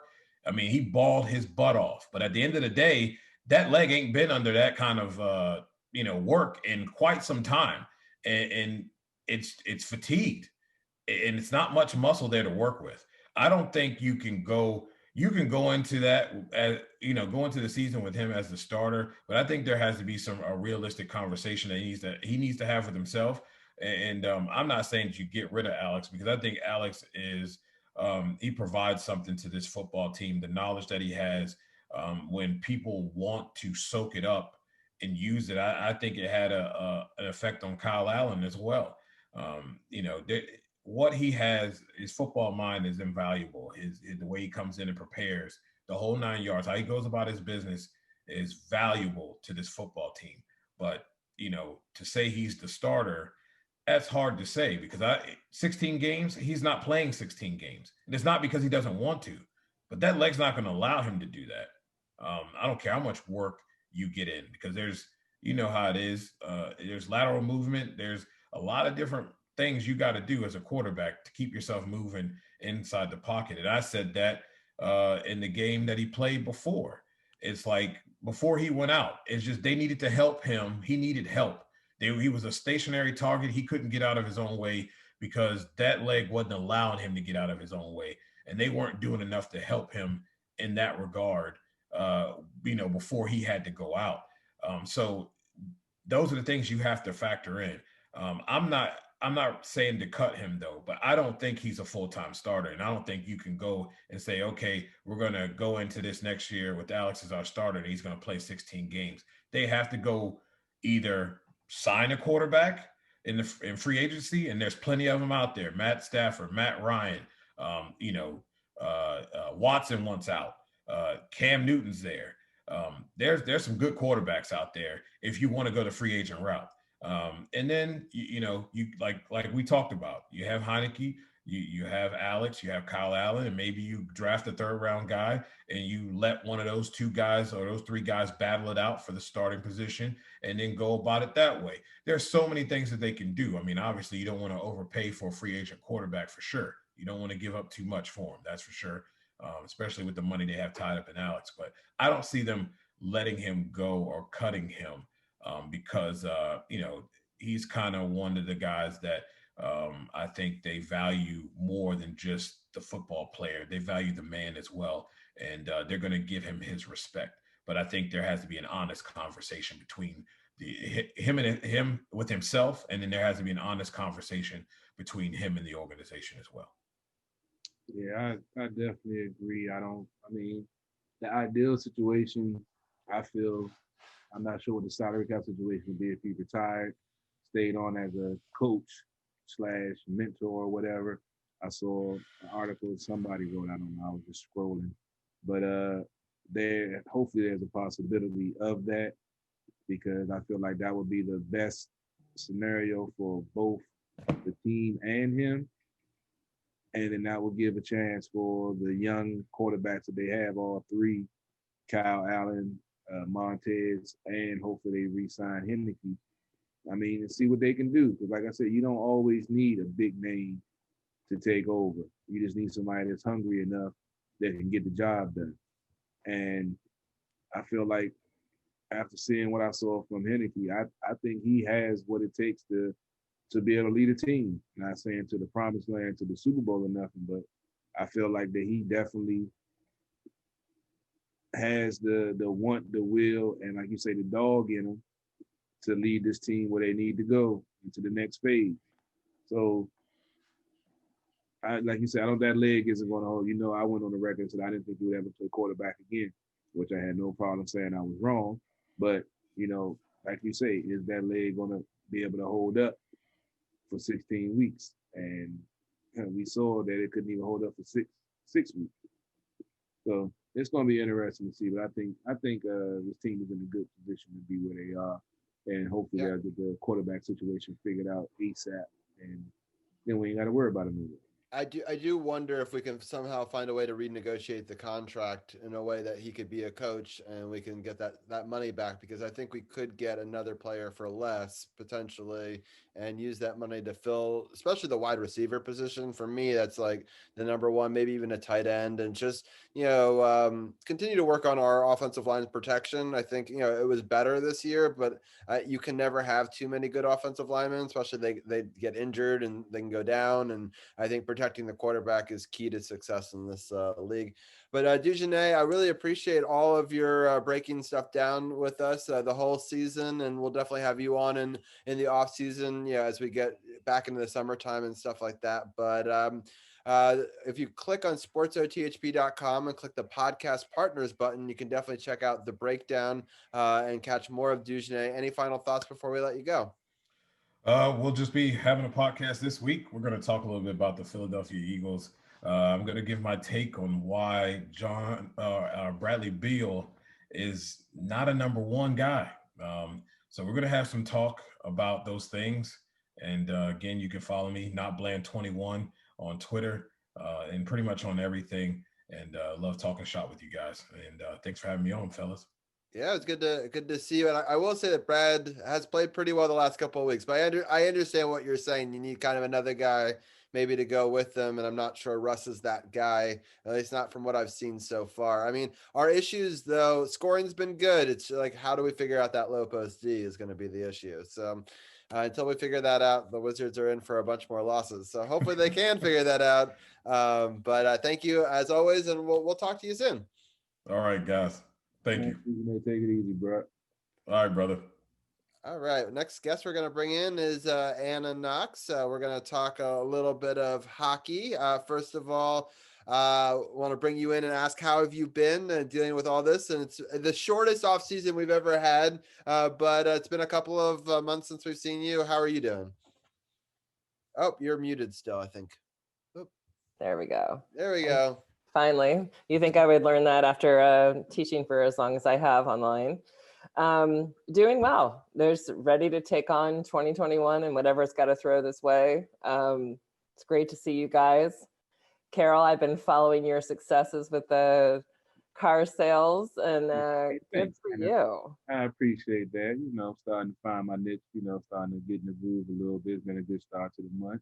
And if anybody's viewing, in the market for a new, used, pre-owned certified vehicle, I work down in Waldorf Honda, 2450 Crane Highway, North Mount. Come holler at your boy. You're going to get your deal right, get the best deal, the best price around. So come down there you go.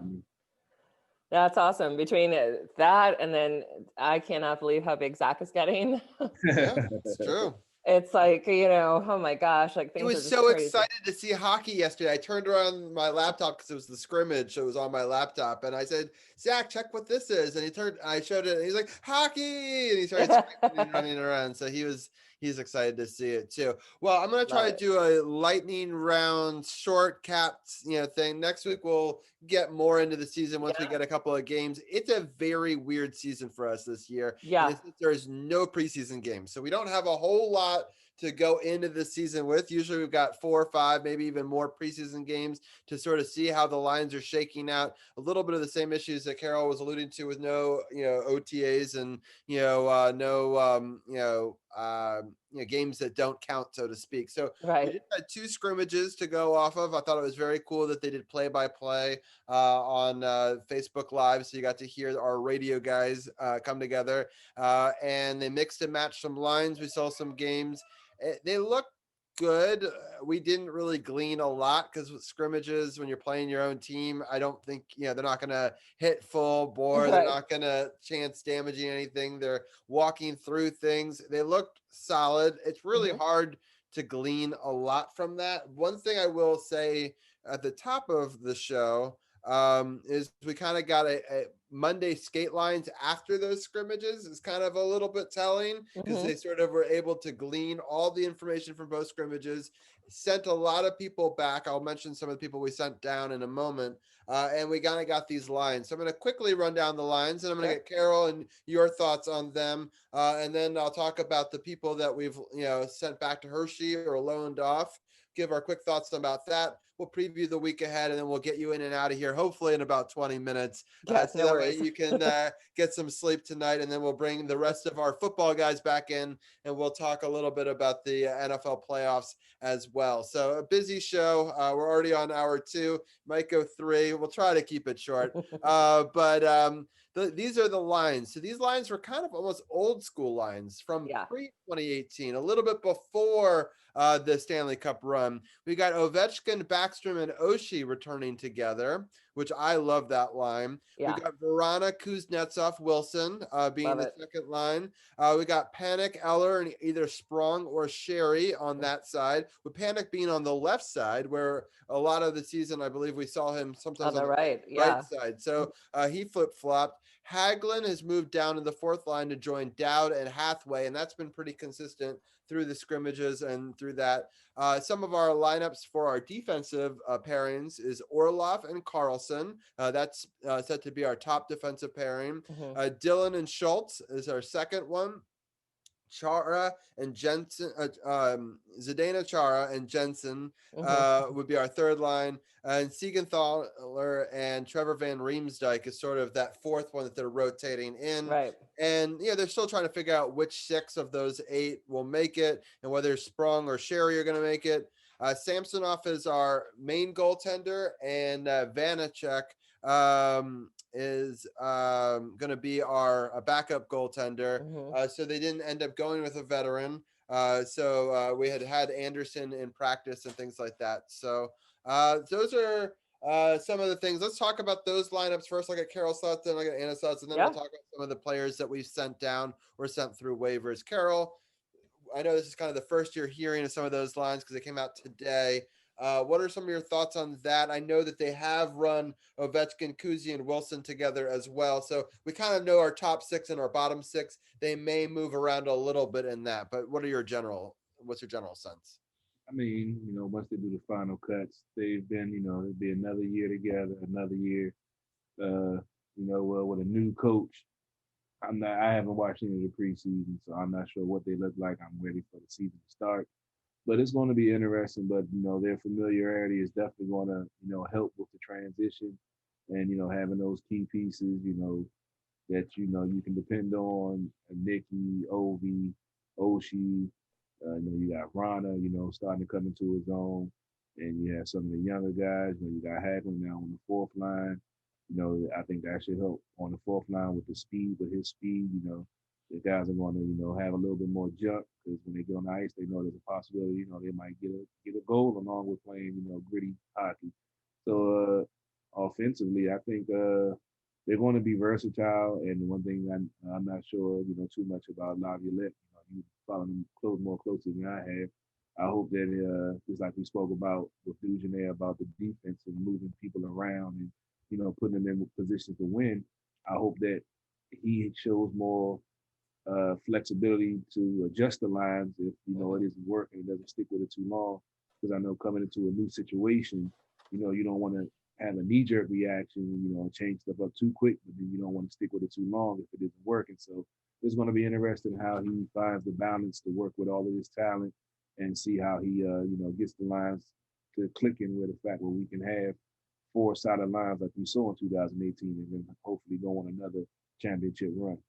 Yeah, real quickly, I think putting Hagelin on the fourth line is great because he's a big part of your penalty kill. And I think having him well rested and not playing third line minutes, but maybe fourth line minutes, maybe opens up, some more minutes for him on the back end, on there. I think our penalty kill is going to have a different look. They were good last year, but now Zdeno Chara, who was part of the 5th best penalty kill in the league last year, now joins the team, and he wants to put in those minutes that Boston didn't want to give him. I mean, we briefly talked a couple of weeks ago about how incredible it was that Boston basically said to their captain, we want you to play every other night, and you're probably not going to be the captain, and maybe you should be a coach for us. And he said, I kind of want to see what I've got. I know that, and he's a workhorse, and he's, he practices well. And I mean, you could see it. I mean, he scored a beautiful goal. I put it on a post with cute posts of Zach watching hockey, and I also included him watching Zdeno Chara get his goal. And he looked good out there, and he's got that longest reach in the NHL. And I think he'll be bearing him on the third defensive pairing opens him up to be for penalty kill moments. So I'm excited to see how the penalty kill, which was already good, but can maybe take it to that next level and maybe be a difference maker for this team. Anna, what are some of your thoughts? Yeah, no, I definitely agree with you on that. I think that what we've seen from Chara, at least for someone like myself who kind of wasn't a huge fan when he was playing with Boston, to come out and show us his personality, that he's excited, that he has that drive, and I think that that's the most important thing right now is we all want that drive to get Stanley Cup, and he's going to definitely give it his all, which I think is awesome. And I do have to say, I like those first 2 lines. I really am going to hold a lot this season for kind of hold it over Vrana. I need to see that number 13 come out strong and be consistently strong. And I think that playing with Kuzi and Wilson is going to be a perfect little marriage there. I think that's a great line. And I always like the Dowd Hathaway. You can't go wrong with those guys. The Orlov Carlson, I don't know. I know you guys are not big fans of Orlov. We've it's well documented that I'm the big number 9 defender here. As number 9 is my favorite number, but they look pretty good together. And I think with Laviolette, who's a defensive-minded coach, Orlov has had glimpses where he's been really good. I mean, in that Stanley Cup run, I thought he was solid, right? Defensively also, not just on his offensive side, but I thought that he could be. And he's a really defensive-minded coach. If he thinks through all of these scrimmages, all these practices, that he could have those top-line minutes, it's going to be interesting to see how that works out. Yeah. Obviously, they're going to be the top line defensively when we're kind of gauging more offensively. And then I think that they throw the Chara Jensen line when they need to do the shutdown, So what's your number 1 defensive pairing might be different depending on situations, Right. So it'll be interesting to see how they work together. I understand the initial fear. It'll also be interesting to see with a shorter season this year. We only have 56 games. True. It's going to be this sort of grinded out style versus all these other Eastern teams, which was the Metro plus Buffalo and Boston, minus Carolina and Columbus. But Carol, give your quick thoughts on how the schedule could maybe affect things. I'm going to let my dog out. Well, I know they did some realigning. You went through it. I haven't had a chance to study it myself. I've been, so deep in football. Now hockey time is about to come up, so now I got to start, getting caught up on everything that you've been posting. I've been so busy, but it's definitely going to play a role because, like you mentioned before, you don't have to travel. Everything's going to be on the East Coast. You don't have the late games, and you have the steady, consistent schedule where you don't have, too many early. Well, I think they probably did, so they had some early games, but when you go on the road trip, just a couple, but mostly 7:00. Yeah. So they get more consistent start times. They can get into a routine, and as you mentioned with the shorter season, So with baseball and the Nats, they didn't get a chance to, get themselves together in a position to, try to make that run to defend the title. So I'm thinking it's going to definitely help each team along with the Capitals, and we're going to see how it plays out. I do think that having a team who's been together in a core nucleus, I know it's a new coach, but the chemistry doesn't need to be Right. rebuilt, so to speak. I think it'll help a team like the Capitals. Could hurt teams like the Rangers and a lot of other teams that are mixing up their lines because they don't have those early games to get the chemistry, or games that don't matter as much. So Right. and as Carol kind of alluded to, you can't really start too slow, otherwise it could really hurt you, because there's just not enough games to make it up, like there is in an 82 game season. Anna, what are your thoughts on some of those things? Yeah, no, I originally, when I started to look at the schedule, and I thought, okay, here's like 8 teams and we play them each 7 times, or 7 teams and we play them 8 times, however it works out. That's right.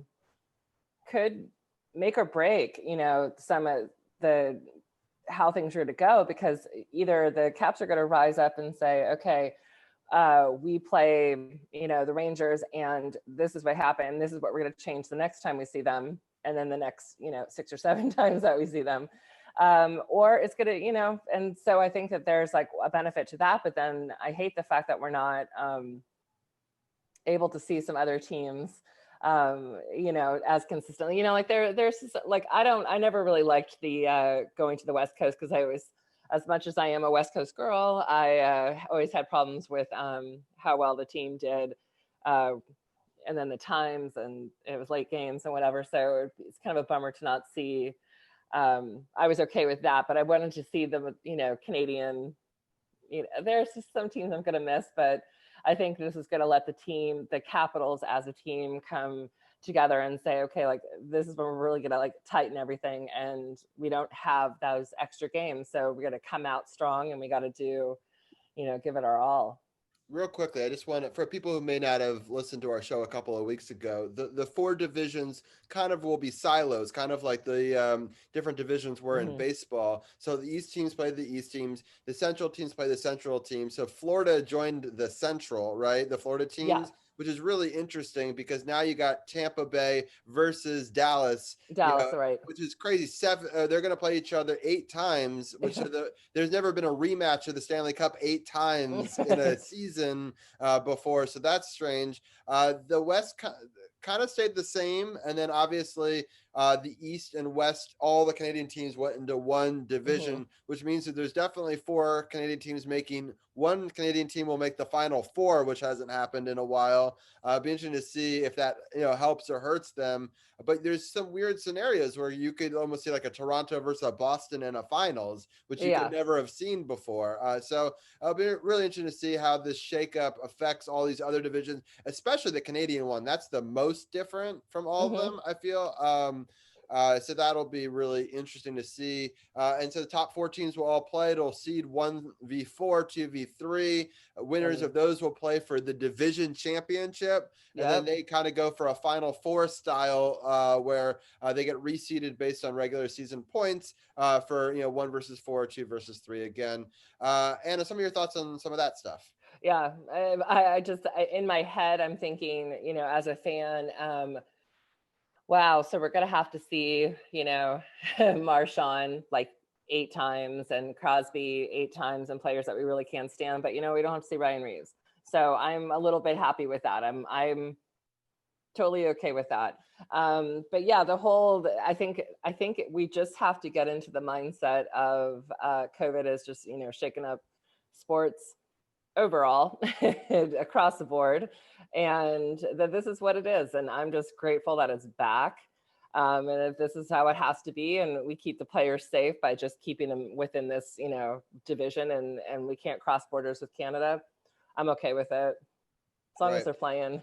No, I think that makes a lot of sense. Real quickly, and then I want to get Carol's take on that too. You mentioned Ryan Reeves, and it reminded me, and I just want to get this shout out in here. I loved that one of our fellow Caps friends, Chip, who does a ton of modding for me in a lot of these Caps groups that this is going to be shared to. I love the fact that he sent a cameo to Ryan Reeves to get him to try to say something nice about Tom Wilson. And He sniffed it out, and I give Ryan Reeves a lot of credit. I thought it was pretty funny what he did, Yeah. and it went viral. Like everyone's talking about it on major TSN, ESPN. It was on Washington Post. It went that's everywhere. hilarious. So I shout out to Chip Tamlin, Yeah. one of the best $100 trolls I've ever seen. $100 to get something to go viral is cheap today, so I was joking with him about that. I was like, man, you nailed that. Like that was so funny. So I'm happy we don't see Ryan Reeves, but I have to give him a little bit of credit. People should go check that one out if they haven't. But Carol, while I try to find what Ginny's up to, give your thoughts on some of these divisional realignments and what you think it'll mean. I mean, it's definitely going to be interesting, with the COVID situation, but they're trying to, keep the game going. I saw a statement by Gary Bettman that said that it would be cheaper to shut the season down, but they're going to lose, billions because of the, realignment and the things they're doing and, restricting the, fans into the stadium. So it's just good that, we'll have hockey back. I think, with the realignment, we know it's probably not going to be permanent, depending on how successful it is, going in this first time doing it. It might catch on, it might not. We'll see. Right. Having all the Canadian teams play,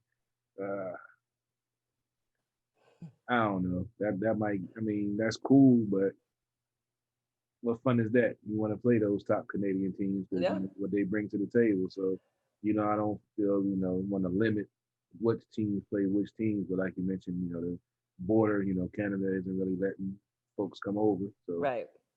It is what it is this year, but it's definitely going to be interesting. And I hope the, Caps can start off, as you said, start off on the right foot and, don't get into a hole and see the team make the playoffs and see what happens when they make it. Because they definitely have the talent. And, Ovi is getting young. I would love to see him get another chance to go drink out the Stanley Cup again. You're not supposed to do that no more. And wouldn't it be cool if he got to hand it to Zdeno Chara? What a weird story that would be. That would be, but good for him. I mean, he's the longest tenured captain in the league, and he basically was told by his team, no, but that's great. We're playing them again, as we've been talking about. We're playing them 8 times. Usually we play them a couple of times. I mean, you're not going to get more insight by anybody. I don't care if they change their structure, whatever. I mean, he knows those guys. Yeah. And I think he's going to really prove, who his, where his alliance is, and it's, of course, it's not easy. I mean, he's had 14 years in Boston. So, but you know what? They gave him the opportunity, and he wanted to basically say, I don't think he left on bad terms. I think he basically said I've got more in me. Everything they wanted, and they were really great. And I thought it was really great that the media called in and thanked him for all of the years. It's really sounds like we got a stand-up guy, and I'm excited to see what leadership. We talked about a couple of weeks ago, Carol and myself, about the Brooks Orpik effect, and hopefully he can bring a little bit of that, what we had and what I thought we were missing.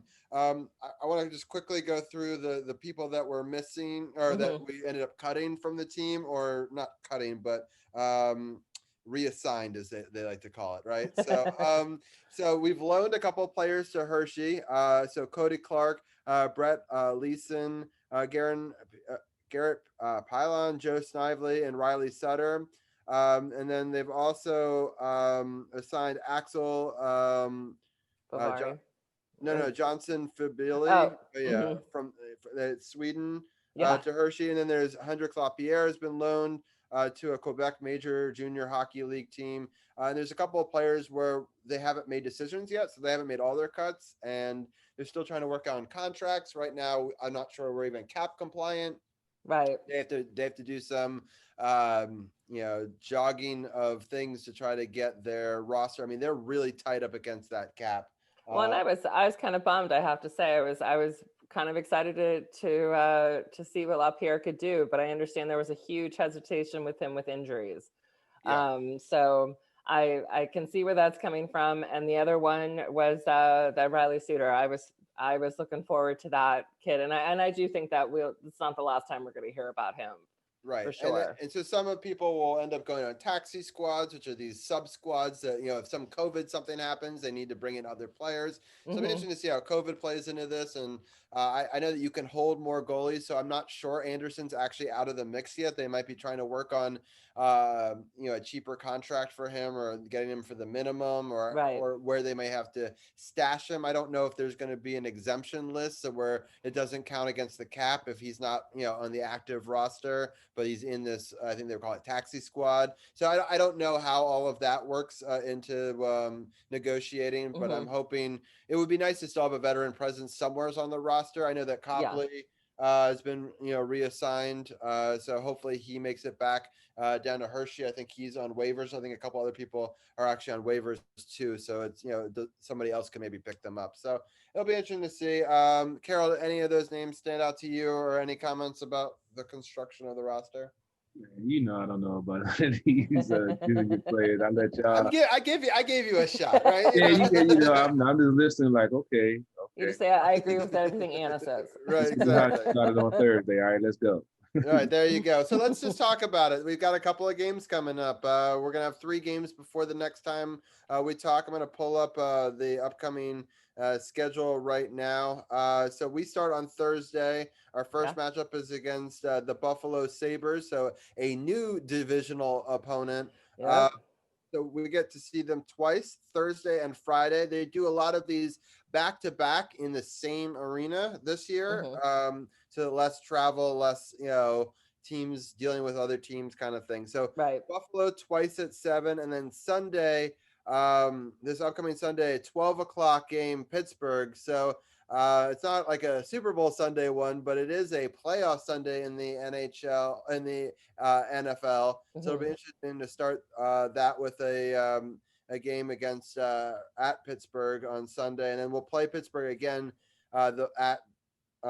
still at Pittsburgh on Tuesday. So there'll be a couple day between those. So we'll save the second Pittsburgh, but just overall. Buffalo twice and then playing Pittsburgh once. I know we haven't had any preseason games to look at. We don't have a whole lot of knowledge. What are you sort of excited to see, I guess, in general terms? And what is your expectation starting our first 3 games on the road? I'll start with you, Anna. Oh, sure. I'm just excited to see how, like what we've seen in the scrimmage and what we've seen in interviews and what we've seen with the players just in general. They look excited. And they want to be out there. And I think that this is going to be the opportunity that they know. I mean, they're adults. They know that they have to come out strong, that isn't going to be a scrimmage against Buffalo. You have Eichel and Stahl to think about, but those are just 2 players on that team.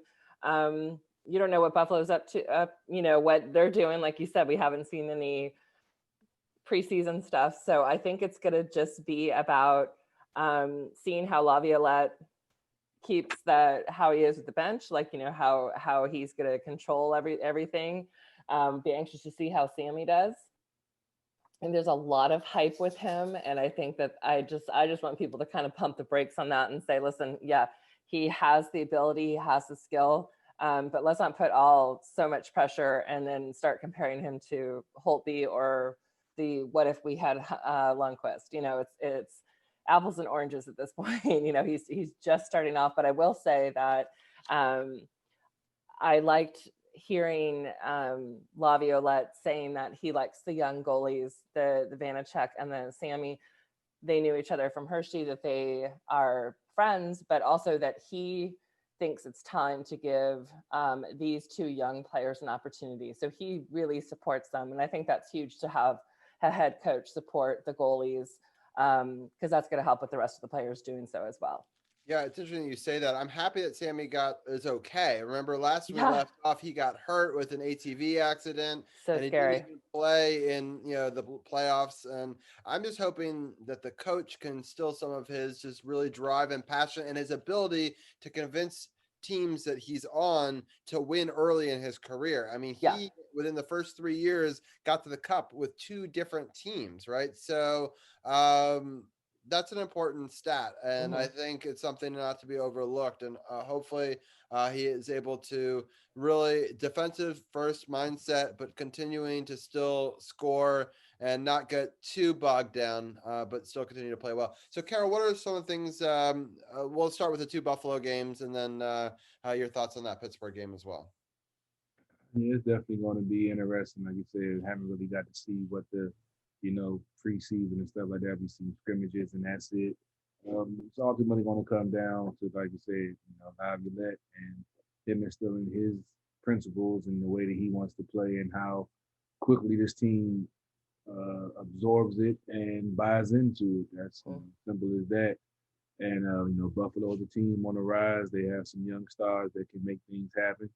And, Capitals going to have to make sure they on their game. Excuse me. The 2 young goalies, I've always been a fan of one veteran, one, young guy. Mm-hmm. Now you got 2 young guys, Samsonov. I haven't followed him too closely. I didn't know about the ATV actually. I really got hurt towards the end of the season last year. But it's going to be interesting to see how they, step up and try to see who's going to take over the role as the number 1 goalie on this team. Samsonov had some work last year. The guy, I can't remember his name I said, but he, like you said, from Hershey. So, with Lundqvist out, they were looking at him to put some time in. It's going to be interesting to see how it all comes together because, your team is only as strong as your goalie. That's very true. All right. Well, Anna, we really appreciate you helping us break it down. We'll get more into the Pittsburgh one. We really don't know what to expect with that team either. They could be up, they could be down. I don't know if we know enough going into this game what to expect from that rivalry, other than I like the fact that Laviolette has played against them, coached against them in many different times. So I think he understands that rivalry, especially with Philly, but also even in his time with Carolina, although they weren't, I don't think, in the same division at the time, because I think he was a coach of them back when we were in the Southeast. But he still obviously played them a lot, being in the Eastern Conference, so he still understands the intensity that will bring. It'll be cool to have I'm sure that game must be on national TV. I don't know if it's been announced. I'm sure. But also, when I looked at the schedule, there is that dreaded Super Bowl Sunday, Caps Pens. Oh, so they have both. Okay, interesting. Yeah, I was wondering about that myself. Yeah, which never seems to be a favorite. No, it looks like we're playing Philadelphia on that matchup this year. Oh, are we? Or wait, is the Super Bowl the 14th or the 7th? I don't even know. I always thought it was the 7th. Like get that out right now. Yeah. Well, the 7th, we have a Sunday at 12, and that is against Philadelphia. And I'm going to guess that is because the Sunday on the 14th against Pittsburgh, which is true, is a 3:00 game. And usually they wouldn't do that. Okay. On the Super Bowl Sunday. Maybe this will work in our favor. Yeah, so maybe we play Philadelphia and we have Laviolette, and so that'll be actually his first time playing coaching against Philadelphia for the Capitals, so that'll be interesting.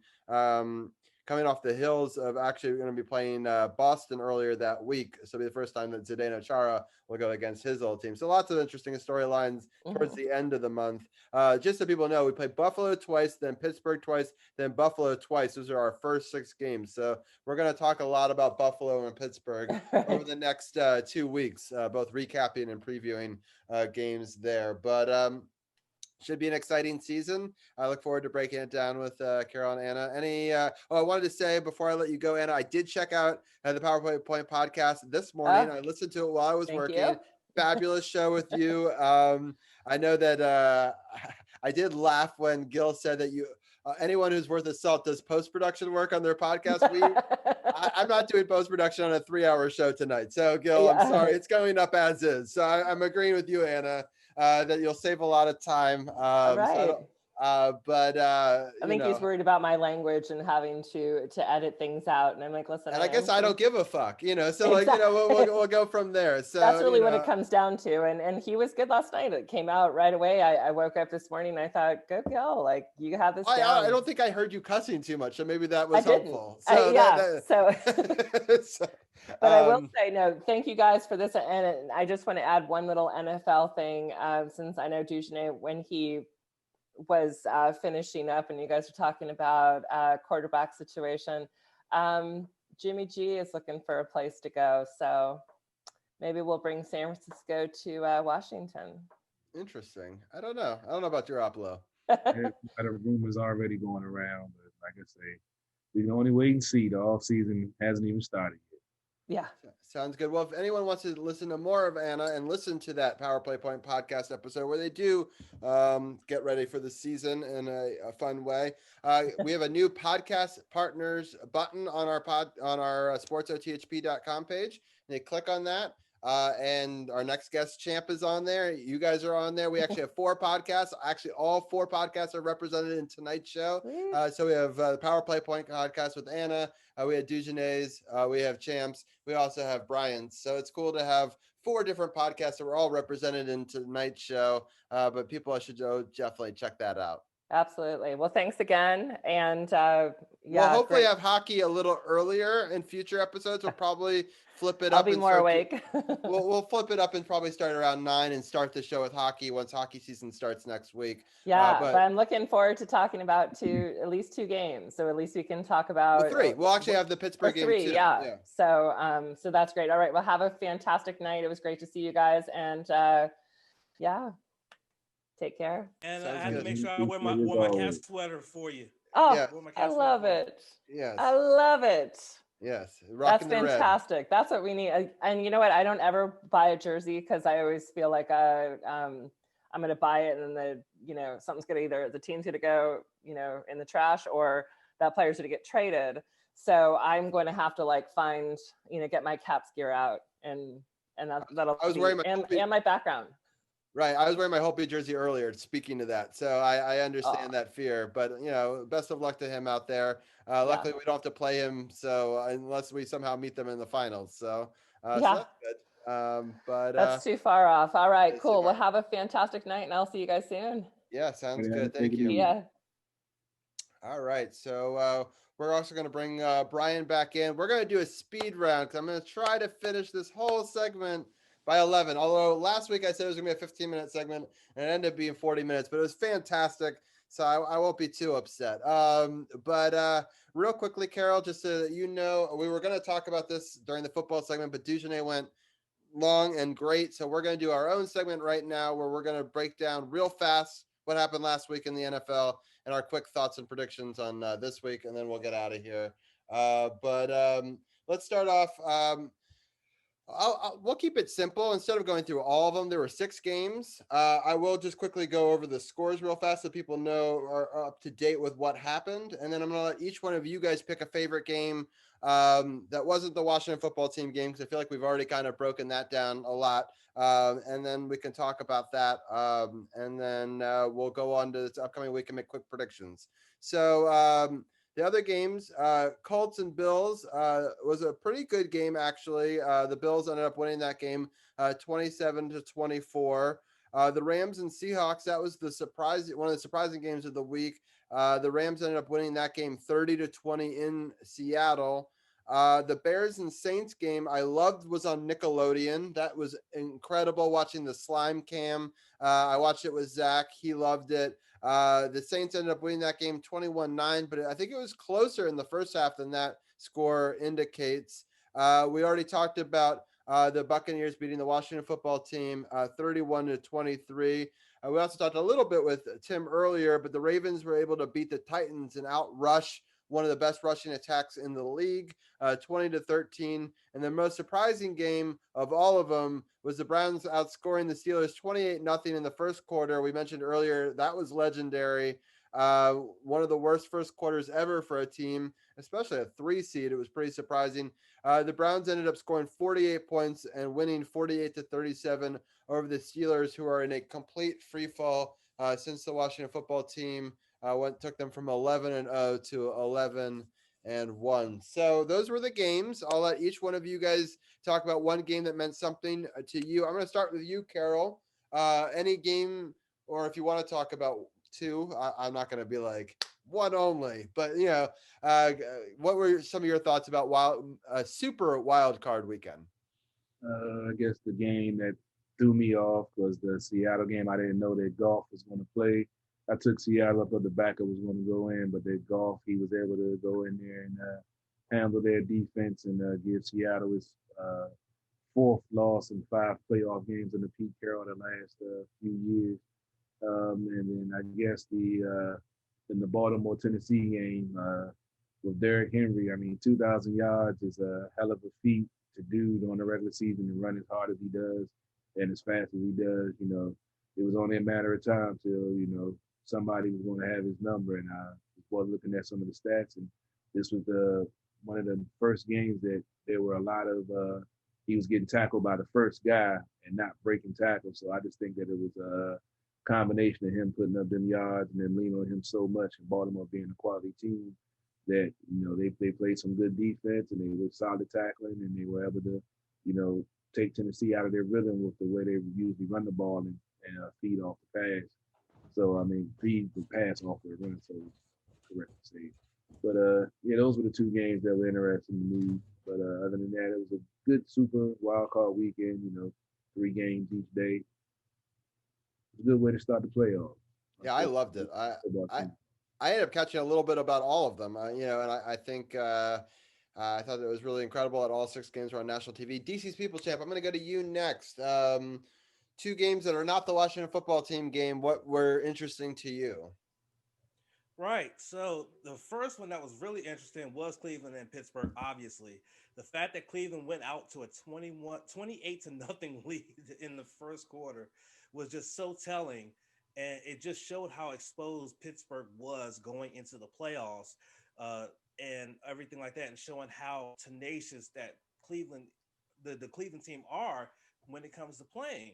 And so that was definitely a jarring one right there. The other one that really stood out to me outside of the Washington football team was the Rams, of course, because when the alert came out that they said Jared Goff was going to be active, I'm like, fam, he literally just had surgery on his throwing hand almost 7 days ago, and yet he's active. And not only was he active, but then he played in the game. And so that really stood out to me, that Goff not only was active, but played, and they won over Russ, who really, really struggled in this game. He absolutely struggled. And it was because of that LA was able to move on. So those are my 2 games, was Pittsburgh and Cleveland. It could be because of how Cleveland just absolutely boat raced Pittsburgh, and the fact that the Rams were able to get Goff not only in the active, but in the game and win. Yeah, Brian, what were some of your what was your highlights, your top 2 games, let's say, for last week? Well, I really want to talk about the Nickelodeon broadcast of the Saints-Bears game, because yes. I watched like you, Robbie. I watched that from start to finish, and I'm really happy I did. I thought it was excellent. I love how they explained the game for kids on basically every, you know, they explained pretty much everything. It was kind of like football for dummies in a way. The way they made sure everything was explained. And I loved all the Nickelodeon references. Like Nate Burleson, who was the color guy, would be like, this is like when SpongeBob did this, or this is like when this happened on Rocket Power. And I loved that. We need more of that. We need more of that in sports, period. It was awesome. I would love to see that in baseball, for example, like in a baseball playoff game or like an all-star game or something would be awesome. Really huge credit to Nickelodeon for pulling it off. I thought it was excellent and much more fun than the regular broadcast. And I guess the second game I'll talk about is Cleveland, Pittsburgh. I know Cleveland fans. I know I have a lot of friends who are Browns fans, and they've been waiting for this for a really long time. This is the first win. This is the first playoff win for the revived Cleveland Browns after they relocated to Baltimore. This is the first win for the revived Cleveland Browns and the first playoff win for the franchise since 1994. This is a long time coming, and like Champ said, Pittsburgh was clearly dead tired and clearly exposed from the end of the regular season, and the Cleveland Browns deserve this win. To go into Pittsburgh and exercise all your demons like that is awesome, and it was awesome to see. I don't know how they're going to do next week against the Chiefs, but kudos to the Browns for winning that game. Yeah, that's awesome. I want to say one last thought about the the Nickelodeon game. I love the special effects. I mean, it took them weeks, if not months, to put these packages together and these special effects. They actually filmed a game earlier in the season and practiced all this stuff and run throughs and what they were going to have to do behind the scenes. Obviously, it was never released to the public, but I mean, that's what they kind of backwork they had to do to be able to put this production together. And I thought that it was phenomenally done. And I really am happy that they, as you said, we need more of that. I think if people wanted to have the nitty gritty, I had it on 2 screens so I could watch the replays on the other one because the replays were different, completely produced differently. Like I like that the line had some cool graphics to it, so it's easier to see where they're going to. Just little things like that I thought were great. And whenever they got in the end zone, virtual slime would then go over it, so it was very obvious when they scored. But then in the replays, they showed it naturally because I thought it'd be a little bit too much of a gimmick if they showed slime from different angles, right? So, but I was happy it was a combination of real football, but also something that the kids could really enjoy. So I thought that was phenomenal, something we've never seen before, first time in NFL history. And I thought it went really well. And I hope we get maybe one of those games every playoffs. I think that would be great. And like I said, expand it to more sports. Don't just limit it to football. We need that in like baseball, hockey, basketball. I'd love to see it. Yeah, it sounds good. Yeah, and a lot of these parent companies could definitely do it. I mean, Viacom owns CBS and Nickelodeon.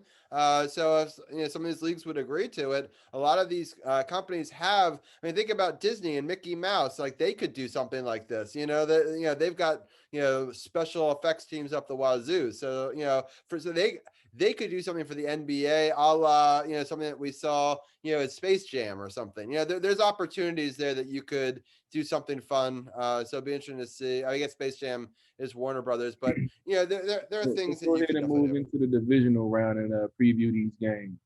Okay. Carol doesn't care about Nickelodeon. Yeah, we getting off on a tangent. We talking about Nickelodeon and Viacom. Let's just finish wrapping these games up, so we can wrap up and get up out of here. Okay, sounds good. Divisional round, we got 4 games. We got the Rams at the Packers. It's a 4:35 on Saturday game, and then the night game is going to be the Ravens at the Bills. That's the 8:15 game. Browns at the Chiefs. That's a 3:00 game, and Buccaneers at the Saints. That's the 6:40 game. I'll let each one of you guys quickly break it down. Carol, why don't you start off with your thoughts on the playoff slate? You said the Rams first. Rams, Packers. Packers. Yeah, I'm anxious to see what the Packers are going to do. They were getting hot towards the end of the season. I'm gonna go ahead and go with the Packers in that one. Ravens, Bills. Yeah, the Ravens, Bills. That's going to be interesting because Josh Allen been playing some solid ball. Lamar Jackson, he has the hanging over his head. He won that playoff game now, so see what's going to happen. I think.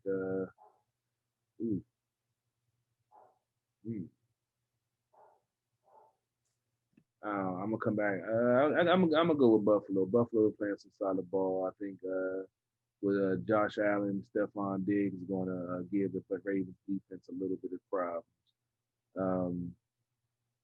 What was the other matchup? It was so the next one. I'll lead you for each one of them, so it's easier. Chiefs Browns is the next one. Yeah, Chiefs Browns. The Browns playing some good ball. The defense is solid, but I don't know if anybody can slow down Mahomes, Andy Reid, and Tyreek Hill out there. So I'm gonna go with Kansas City, and then the final game. Buccaneers Saints. Buccaneers Saints. That's gonna be a hell of a duel. Drew Brees, Tom Brady. Saints at home. Kamara's back healthy. Depends on. It's going to depend on the referees and if they they called stuff that they did against the Washington football team. That's going to give Tampa the edge, but I'm going to say they're going to call the game better because they got more respect for the Saints and they like Drew Brees. So I'm going to go with the Saints upsetting Brady and the Bucks. Yeah, it's going to be really interesting because both of those players, are near retirement age. They're always fighting each other for these best of, all-time stats. And they already got to play each other twice this year. The fact that they get to play 3 times in a year is pretty exciting. All right, I'm going to lead DC's People's Champ through the gauntlet. We're going to start off with the Rams Packers. Packers. Go Pack, go. I just feel like Aaron Rodgers is on an MVP level this year. And he's just going to continue it and just get the victory. It's in Green Bay, it's in Lambeau, so it's going to be cold as all get out. It's going to be Packers all the way. All right, then Ravens at the Bills. I like the Bills in this one. No, though the Ravens are very scrappy. They showed that in their victory against the Tennessee Titans. But Josh Allen has just been playing on another level this year, and even playing on another level in this playoffs. So I really feel like they're going to do something special. The fact that this is their first playoffs in over 2 decades, and they're just playing so well, I think that they're going to make it to the AFC Championship game. So I'm going with the Bills. All right, we got the next one is Browns at the Chiefs. Chiefs! As much as I love how the Browns were able to boat race Pittsburgh, I just don't think their defense is good enough to deal with Patrick, where Mahomes at, and that offensive dynamic with Eric Bieniemy calling those plays. So I'm going with the Chiefs. All right, the last one is the Battle of the Goats, Buccaneers, Saints. Oh, this one is tough. This one is tough because, I mean, Tom Brady's showing that even though he's not in the Patriots system, he can still play well. He is the GOAT, but so is Drew Brees. Man, if I had to flip a coin, I would go with New Orleans, simply because not only just flipping a coin, but also they can run the ball a lot better, a little bit better than Tampa Bay can. I mean, Tampa Bay does have Leonard Fournette, but I think with Alvin Kamara in the lineup and healthy, I think they have the edge. So I'm going with New Orleans. Got it. So just so people know the lines right now, the Green Bay is favored by 6.5. Buffalo is favored by 2.5. New Orleans is favored by 3, and Kansas City is favored by 10. All right, Brian, I'm going to lead you through the gauntlet. So we got Rams Packers start. I'm going with Green Bay in this one. I think Green Bay is the better team. Aaron Rodgers is going to win another MVP award this year. Aaron Donald is banged up for the Rams in this game, and if he plays, if he doesn't play, the Rams have absolutely no chance because he's one of the best defensive players in football. So if he's out, the Rams are done. But either way, I'm picking the Packers. Got it. Ravens at Bills. Ravens Bills. This was a tough one because I actually really want the Ravens to win. I like Lamar Jackson a lot, and I want my friends who are Ravens fans like Tim to be happy. But I just think Buffalo is a great team this year. I think they're almost underrated in a way. I feel like people don't talk about them as much as the Chiefs. So I like the way Josh Allen's playing. I'm going with the Bills. All right. And then the Browns at the Chiefs. Obviously, I'm really like I said, I'm really happy the Browns beat the Steelers. But I think their Cinderella run comes to an end against the Chiefs. Chiefs are the defending champions for a reason. They're the number 1 seed in the AFC for a reason. They get it done at home, picking Kansas City. All right. Last one is the Battle of the Goats, Buccaneers at the Saints. What do you think? Yeah, this one's tough because like you guys have said, it's really tough to beat a team 3 times in one season, which is what the Saints would do if they win this game. But I think they will do it. I think the Saints are playing some inspired football. Drew Brees, this is his last season. In all likelihood, he's already got a job lined up with NBC. So I think the Saints are playing inspired football for him. It's going to be tough, but I'm going with the Saints. So Packers, Bills, Chiefs, Saints. Okay. So you're going with the home teams in all 4 games. Yeah, I believe actually Ken, Carol, and I all have the same picks. So you guys all do, and yeah. I kind of had the same picks too. Although I think that maybe the one that I think would be the most likely to upset is either the Buccaneers or the Ravens, right? So those are the 2 that I'm flip-flopping a little bit on. I'm gonna go.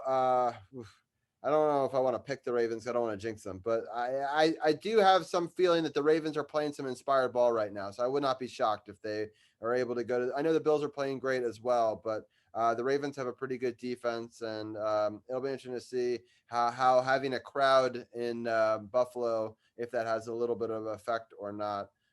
So that's the one where I'm a little more wishy-washy. But all right, well, we got all of it in, and we got it all in before 11. I'm going to let these guys have their final send-offs. We've talked about it before. Power Play, if you go to the podcast partners button, it has the Power Play Point podcast button. It's got the podcast with Dugenet. It's also got DC's People's Champs podcast and Brian's. So definitely click on that to listen to all of them. But I'm going to let each one of them give their shout out for their podcast real quickly in 2 minutes or less. I'm going to start off with DC's People's Champ. What's going on in wrestling? All right. So this coming Saturday for the No Spots podcast, we are going to have a nice little topic that was picked out by the Sith, and I challenge you to pick this one out. We are going to give our top 5 favorite wrestling matches of all time that we would introduce to a new wrestling fan. So definitely want to tune in for that. We're going to also preview Hard to Kill, which is coming up. We're going to preview Hard to Kill, which is coming up that very same night, and recap Genesis. And we're going to recap the week that was and talk about that as well. So we got that coming up for you this coming Saturday on the No Spots podcast, part of the True Radio Network, myself and the Seth. Sounds good. Well, DC People Champ, you might want to get to the TV, man. They got Randy Orton and Triple H going at it right now, man. You know what? I'm going to watch it tomorrow. Because I want to watch it with a clear mind. Because it was supposed to be Randy and Drew, but unfortunately, Drew McIntyre tested positive for COVID-19, so he's in quarantine right now. So that's why they did this, because Drew is unfortunately in quarantine. So yeah. Yeah, well, Triple H and Randy Orton going at it right now. They just started, and blood has already been drawn. Okay, I'm definitely going to watch this when I wake up in the morning. Definitely. Had to give you a teaser for your own show. There you go. Well, Champ, thank you as always for breaking down multiple different sports. I love the Caps outfit. We got a lot more Wizards and a little bit more NFL talk to talk about next week with you, and we look forward to it. I will see you guys next week. Take care. All right, Champ, take it easy, Mike. All right, Brian, let people know what they can find out on Upon Further Review with Brian Brennan. Yeah, new episode just dropped today. We recapped all the games from Super Wildcard Weekend. Talked about pretty much everything that happened. Then I did an interview with one of my best friends, Pat Stein. Shout out to Pat. And his girlfriend, Becca, was also on the show. We talked a little bit about the TV show Schitt's Creek, which we all love, which if you haven't seen, I highly recommend. It's a great show. And then we talked about the Mets a little bit, making their big trade for Francisco Lindor.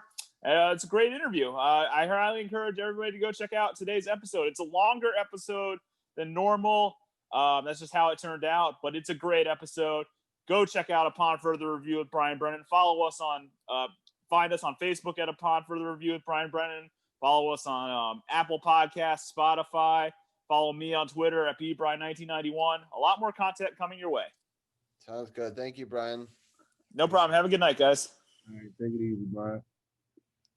All right. And with that, we're down to 2. And it's been a fun show. I appreciate, Carol, you letting me start it a little bit early. I mean, we're already ending at 11. Who knows? We could have probably gone past midnight if we hadn't. So, so I appreciate you letting me do that. One thing I did just want to shout out. I know it's a show not about politics, but I definitely, my thoughts and prayers to everyone that was affected in the Capitol situation last week. You know, it was a scary time, here in DC, and just, everyone be safe. I mean, there's lots of threats of violence happening over the next week or two. I just, I hope that everyone is able to stay safe and follow the advice of the mayor and just kind of stay out of DC, for the inauguration. It's rare that we tell people not to come to DC for inauguration, but I hope people listen to that. And that's my one little shout out. And also stay safe, obviously, with all the COVID stuff out there, but it's just kind of a crazy time. No doubt. I talked about it enough last night on At the Bar Radio. I really don't have too much to say on the show about it tonight. Just go check out the website, SportsOTHP.com. Rob already talked about all the podcasting partners.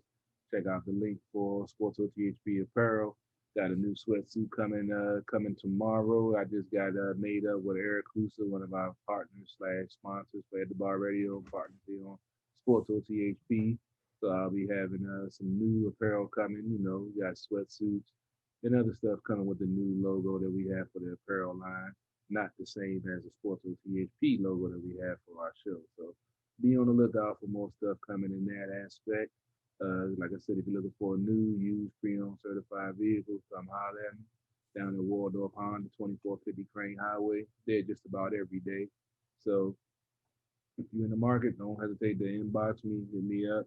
You see the flyers on the page on the show that we're doing on my OBS feed. So just hit me up, let me know what you're looking for, and make sure I have to make the best deal for you, and make sure your dollars are stretched. Appreciate y'all checking us out as always. We hit 2,000 likes on our Facebook page. We've been getting great views, getting shares, getting likes on our videos. So appreciate that as always. Keep on supporting the movement. You know, real DC sports coverage is out there now. You know, we've been out here 4 years, going on season 5 now. So you know what it is, man. Share it. Let folks know it's real DC sports media. Don't just keep it to yourself. Let the folks know. Got some folks that know what they're talking about. Break it down every week. All the sports, best coverage, best insight, best knowledge around. I'm in the show as always with Renegade 703 Money Convo. That hit over 12,000 views on YouTube. Got over 500,000 streams on platform and on all streaming platforms that he's on. So make sure you go check him out, follow him, be on the lookout. So much more stuff coming. 2021 is going to be major for us and you, hopefully. DC Sports Without the Politics. It's not just a catchphrase. It's not just a motto. It's what we do. And I just messed that up. Oh, man. See what happens when you try to do too much at one time. There we go. All right, now we can get that was supposed to be our last one. CP3 live from the lab, and we out.